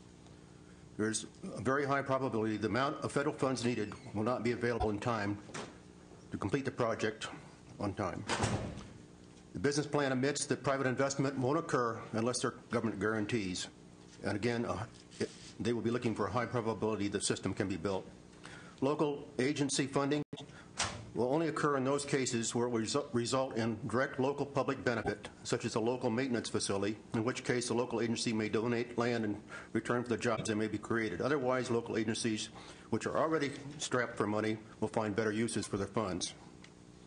I'm concerned about Prop 1A will further exacerbate the state's already low bond credit rating and may jeopardize the issuance of other bonds, such as for the crucial water project. Water is crucial to every Californian. Will the system ever break even? It's doubtful. Even the Inspector General's office is questioning the ridership numbers. Instead, if it's built, they'll come, seems to be an underlying assumption. But will they come? What is needed to attract riders to using high-speed rail rather than using other modes of transportation? The business plan does not address the probability of riders switching to high-speed rail from other modes. In closing, I respectfully ask you to do the following. Please look at high-speed rail in context with the other state infrastructure projects, in particular, the crucial water project. The most critical projects should have the highest priority for using the state's limited bonding and debt service capacity. The Rail Authority should be held accountable for addressing all the LAO concerns satisfactorily. Finally, consider placing high-speed rail project under an appropriate state agency that has the experience and successful track record for managing large-scale projects in order to mitigate the huge management risk that now exists with this project. Thank you for this opportunity. Hi, my name is Kathy Hamilton, and I'm from Menlo Park, and I thank you for allowing me to come and speak with you. I'm not going to repeat anything anybody else said, but I am in agreement with most of what was said. I wanted to remind you that the voters approved 1A, but not at any cost. With the strict law of AB 3034, which number 1 requires profitability. Without firm ridership numbers, investment-grade ridership numbers that I think the people of California deserve, as well as the investors, you cannot adequately determine what profit might be or if it is profitable. So if you can't determine if it is profitable, you shouldn't go forward with the project. I wanted to also point out that people say that time is money, and we've heard this a lot. And I want you not to be influenced by $2 or $3 billion in this year's stimulus funds if the authority promises $3 billion a year from the feds.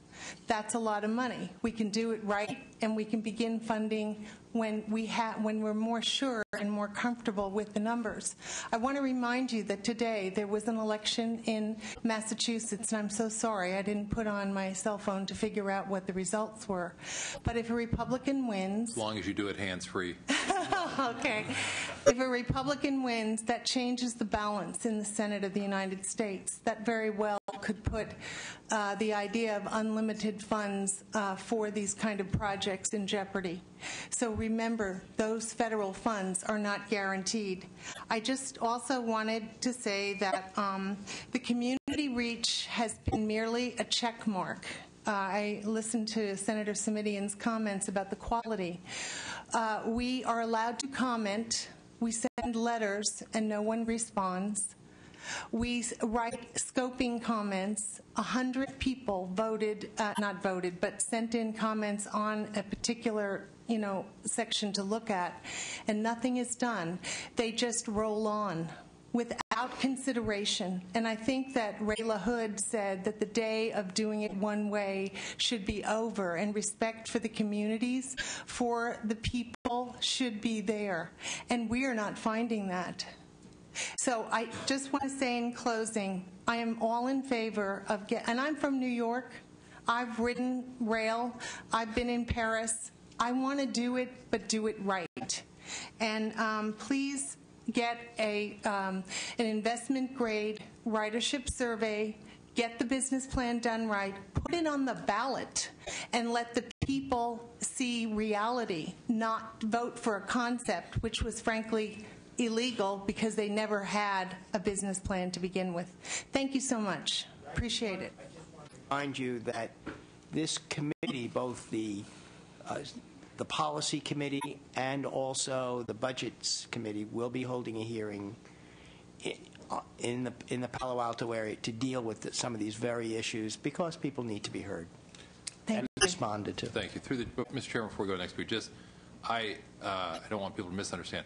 I held back some of my questions today about the public engagement piece of the process because I think that I'm going to have an opportunity to raise some of those same questions on Thursday of this week. So those issues will be raised in that context, and I figured, I don't know whether we're going to have 25, 50, 100, or 300 people, but I figured there'll be plenty of opportunity to hear from people there in a setting that's convenient about the public engagement part of the process. The one other thing I might say, just because you've taken this opportunity, I do want to underscore agreement with one of the comments that was made by Ms. Hamilton, and that is, yes, time is of the essence, but that's never an excuse to do it the wrong way. When folks say we're under the gun on the EIR, well, yes, we are. And when folks say we're under the gun on federal funding, well, yes, we are. That being said, I continue to believe that the best chance of success, at least as I define success, is to do it right at every step in the process.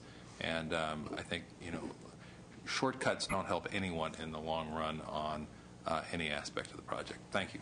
Thank you, Senator Simitian. Whoever is, we're not keeping score. I'm fine. Do you want to go? I'm William Grindley, MCP 72, and also resident in Atherton. You talked about responsibility. Who prepared this document? What document are you talking about? The one you handed out today, joint informational hearings, transportation background, et cetera, going with the green cover? We did, our Senate staff. Who prepared this? It's terrific. It's really very good. Well, it's concise and to the point. The man that's sitting between Senator Simitian and myself, Mr. Art Bauer. Art, terrific job. But just for the record, the agenda references somebody named Joseph S. Simitian, not S. Joseph Simitian. So if we can sort that out on the next one, that'll. I don't know who Senator Simitian is. There you go. Joseph S. or S. Joseph. All right. My tagline for the day is beware of feds bearing gifts.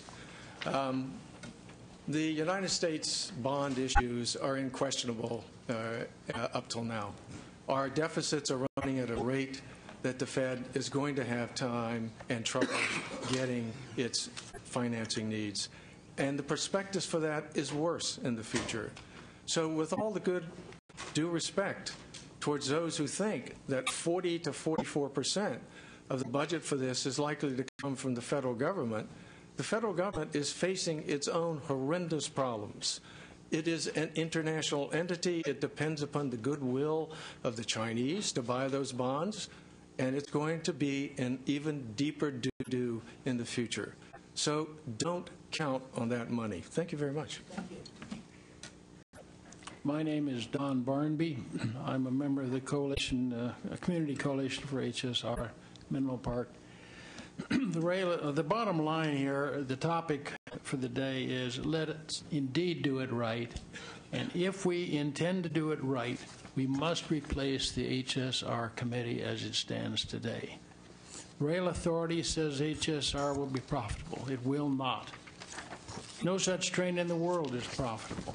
Realistically, who's going to pay the subsidy when HSR goes bankrupt?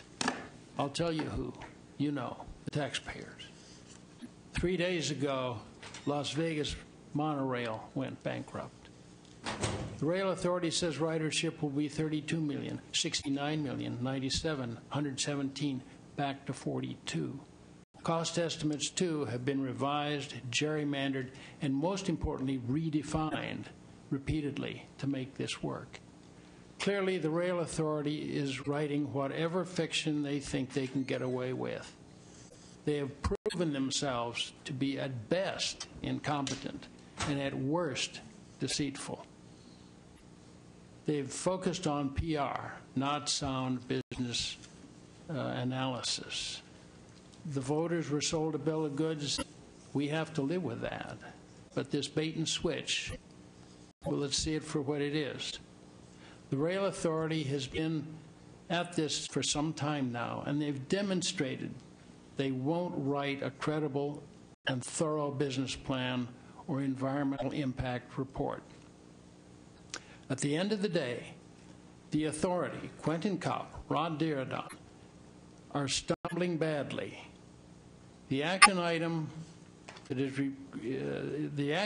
here today is to replace the current authority with an objective, capable group able to shine the light of day on this process. That's the only hope we have for doing it right. Thank you very much. Next time you come up, please tell us how you really feel. Senator Lowenthal, committee members, I'm Paul Jones from the Atherton Rail Committee. I've spent my life working with and for railroads, including 3 high-speed rail projects, 2 in Spain from Madrid to Seville, and from Madrid to Barcelona, and 1 in Korea from Seoul to Busan. I understand the process and what these people are doing. I'd like to make 2 points. Many of the things that I would say have already been said many times over. I'd like to emphasize the comments Ms. Hamilton made about the stonewalling that the citizen groups are receiving from the authority's consultants. The typical response is, we hear what you said, and it will come out in our draft environmental statement. There's no conversation going on here. It's strictly a one-way street. We're involved in the peninsula in the context-sensitive solutions, which is mentioned in the business plan. That is just an epicycle running on the edge of the process that is steamrolling through to the conclusions that I believe they've already reached. So we need openness here. We need it very badly, and we need it soon. Second point I'd like to make concerns the money that would be spent if the RAAR funds are received. They have programmed $1.9 billion for the San Francisco to San Jose segment. That is only a small fraction of the $6.1 billion that they expect to spend to complete that project. It appears to me that if the financial problems are as have been discussed here, we will wind up with a terrific eyesore down the peninsula that we'll have to live with for the rest of our lives because they chose a route through a heavily populated area, and it will never be finished. Thank you, gentlemen. Thank you so much. Good afternoon. My name's Mike McKeever. I'm the Executive Director of the Sacramento Area Council of Governments. Welcome. Thank you. Good to be here. I will be brief and mainly me too. I do much appreciate the oversight and accountability theme that is part of the LAO's report and your action here today. I do think that there are areas in the data and the modeling and a whole host of areas that can stand to be tightened up and the foundation made more secure here. So we are very supportive of that.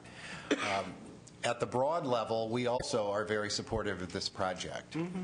We do believe that high-speed rail does need to proceed, and for a whole host of reasons. And the simplest way that I can put it, and what I say to my colleagues and friends about this very challenging project, is this is exactly the kind of project that 25 years from now, if we have it built, people are going to be looking at the people that figured out how to do it and thanking them. And if it's not built, they're going to be looking at the people who were responsible at that time and saying, you know, who was running that train back in those days.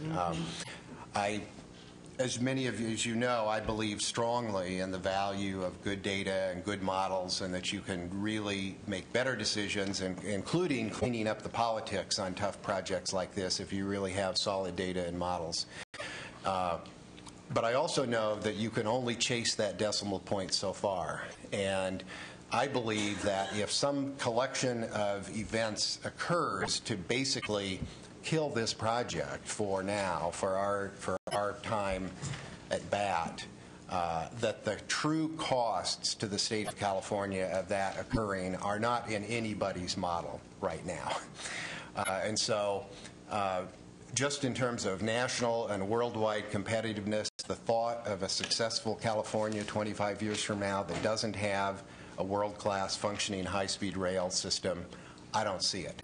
I think we have to figure out a way to get this key piece of infrastructure built. And I don't want to chase $2 billion of federal money to make a bad mistake that costs us $20 billion to clean it up any more than anybody else does. But there are waves of policy priorities and funding, and I don't think we can afford to ignore the interest at the federal level in finally getting a rail system set up in this country. And somehow we have to find a way to thread that needle.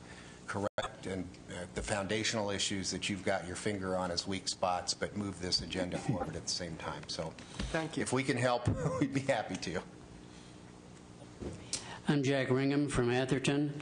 I'm retired after 35 years as a management consultant, most of it spent in the private sector, working for clients that are trying to earn a profit and a return on investment.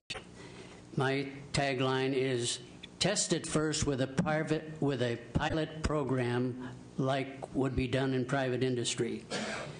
The current business plan is to build simultaneously 7 route segments tearing up 520-mile swath through the best of California, then buy a fleet of 60 train sets. In 2020, we start running the whole system in full revenue service. This also becomes the first test marketing study to evaluate the ridership forecasts made a decade earlier and maybe revised along the way. And it's a 100% market sample. Only after most of the $42 billion or much more is spent will we start learning how many riders actually buy tickets, what revenue is, what it actually costs to run the trains, and if the project might be viable. If it isn't, we could be stuck with a boondoggle. I suggest we act like a private sector business and limit risk by starting with a limited scale pilot program. Select one of these usable route segments. Take it one step further and use it as a prototype. Take it one step further. Test it in full revenue service to actually evaluate what happens versus the estimates for construction cost, operating cost, ridership, and revenue. Then after evaluating the results, decide if, where, when, and how to proceed. The benefits are to limit the risk, permit good evaluation of construction and operating costs based on experience, evaluate and adjust the forecasting model, learn for future segments, improve chances for federal and other funding if you have something to compare what you're asking for with. That's if the results are good, and minimize losses if the results are poor. Now, you've talked about the model, and the business plan indicates that the model has 10 million zone-to-zone pairs of data within the state of California, which can be used to calculate or simulate anything for any combination of pairs. Now, if that data is correct and if it's the basis for the model, it could be used to generate an accurate, within the confines of the model, an accurate forecast for the segment that you pick for a test market, and develop a forecast for that segment consistent with the model used in developing the forecast for the entire system or any other segment. So I think the tools are there. If the model's as good as they say it is, it should be doable. And it would give you a good chance to check the model and tweak it along the way and see if it's really going to work before you commit most of the $10 billion. Thank you. Thank you. Thank you, Chairman, members of the committee. My name is Tina Andolina with the Planning and Conservation League, and we get very similar questions to you, Senator Simitian. How can we support public transportation, in particular high-speed rail, yet be so critical of this project? And I actually give a very similar answer. We want high-speed rail, but we are going to insist that it be done right. And for one very simple reason. I feel very confident that if it's not done right, but if the authority continues on its current trajectory, we won't get a train. If the public and if private investors don't have faith in this project, they won't invest in it and they won't support it, and it won't be completed. So we've been insisting that it be done right. Yet the business plan that was presented here doesn't give us any increased confidence that the project will actually be built right or that they're on the correct trajectory. Instead, it shows that the authority is still bent on promoting the project. They're not yet up to the task of actually building it. We concur with the comments made previously that a new governance structure is in order. The discussion earlier about risk is a very good example of why I believe the authority is still bent on promoting the project as opposed to building it. I won't go into the details that were already discussed, but I want to give two new examples of where the authority is choosing to just see the world through rose-colored glasses instead of the reality that's before them. One in particular is the lawsuit that the Planning and Conservation League was a party to. Late last year, the courts held that the environmental impact report that the authority did for the Bay Area segment was not up to snuff. They actually had to rescind their certification of it and redo it. Instead of acknowledging that that was the case and they're going to have to redo their work and look at alternatives and overturn their routing choice, the authority says in their business plan, I quote, "In August 2009, the court issued a ruling upholding the authority's EIR in most respects, except for the fact that the courts threw it out." So in our opinion, that's just one very good example that's close to our organizational heart of where the authority is not choosing to see the facts that are in front of them and putting the project at risk. The second point is with regard to the Union Pacific Railroad. Instead of acknowledging the fact that the Union Pacific doesn't want the train anywhere near their tracks, they're moving full steam ahead with the notion that that's exactly where they're going to build, instead of analyzing the various alternatives and accepting the risk that UP might actually say no, since they've said no over and over and over again. And today's discussion about whether or not there'll be state subsidies for the system makes me even more uncomfortable. It seems to me what I heard today is that instead of acknowledging the truth, what 3034 actually says, they'd rather dance around the issue and try to do a creative interpretation of the law. That's not acceptable, and that's not what the public asked for when they voted for this project. So in closing, I want to associate ourselves with the comments that, yes, we need more oversight. Yes, we need another governance structure. Yes, we need better community outreach. If we want this train to actually be built, which I know you, like we do, we need something to change, and we need it to change soon. Thank you. Thank you. Thank you so much for your time. I'm Julie Quinlan. I'm an attorney with the Community Coalition on High-Speed Rail. First of all, my topic, I'll try to remember, the funding plan violates the budget bill request. And I want to say off the top, I support high-speed rail. I wholeheartedly agree with Senator Simitian's comments that you really need to take the time and care to do it right. And here's my concern. Last summer's budget bill, ABX 41, there was a very important provision that was added in that led to the new business plan. It specifically said, in part, the business plan has to give a thorough discussion describing the steps being pursued to secure financing. And I believe that what we've seen here does not comply with that request, unfortunately. I also think that the vagueness is contrary to AB 3034's requirement that at least half of the funding come from federal and private sources, because it really doesn't indicate how this will happen. And I'll touch on a few points. I don't want to be too repetitive with some of the other comments. The authority says it's going to get $10 to $12 billion from private sources because of private sector interest that was generated in spring of 2008. During a robust economic climate, and obviously this has changed. But that was the source of the requests for interest that Chairman Pringle brought up, requests that were made in spring 2008. Now, that's really the most concrete example of concrete funding from the private source that they've given. The federal funding plan rests on, as other people have said, hopes that the federal government might create new high-speed rail programs. I won't go in. I'm going to take out a few things I was going to say to avoid being repetitive. As for the local support of $2 to $3 billion, the authority, quote, plans to develop plans to solicit and develop a process for formalizing local support over the next several months. That's on page 99.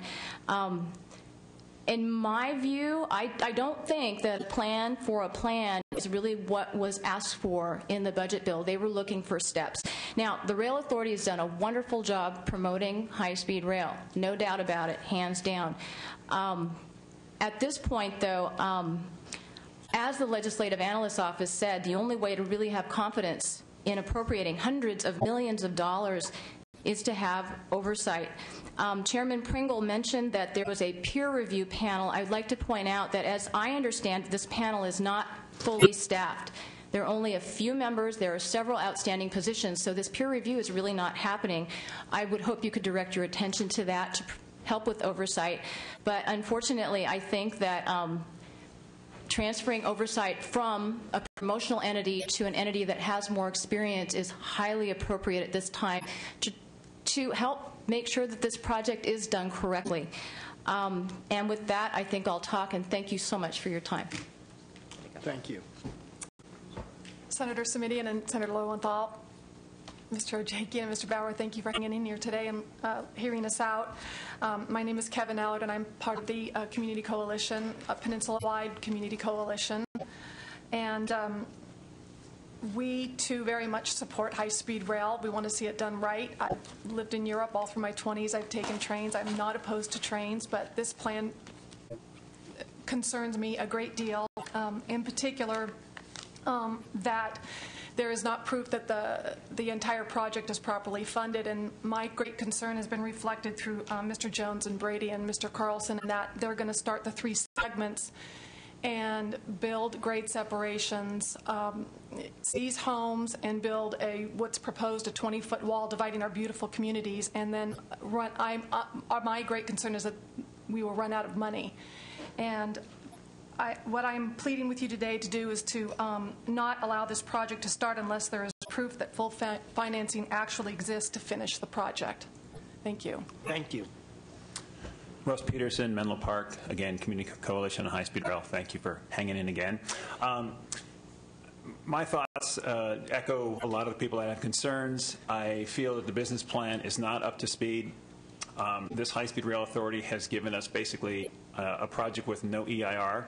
Again, a huge concern. And I think it is time for a building organization to come in and take over this project and run it as KPMG might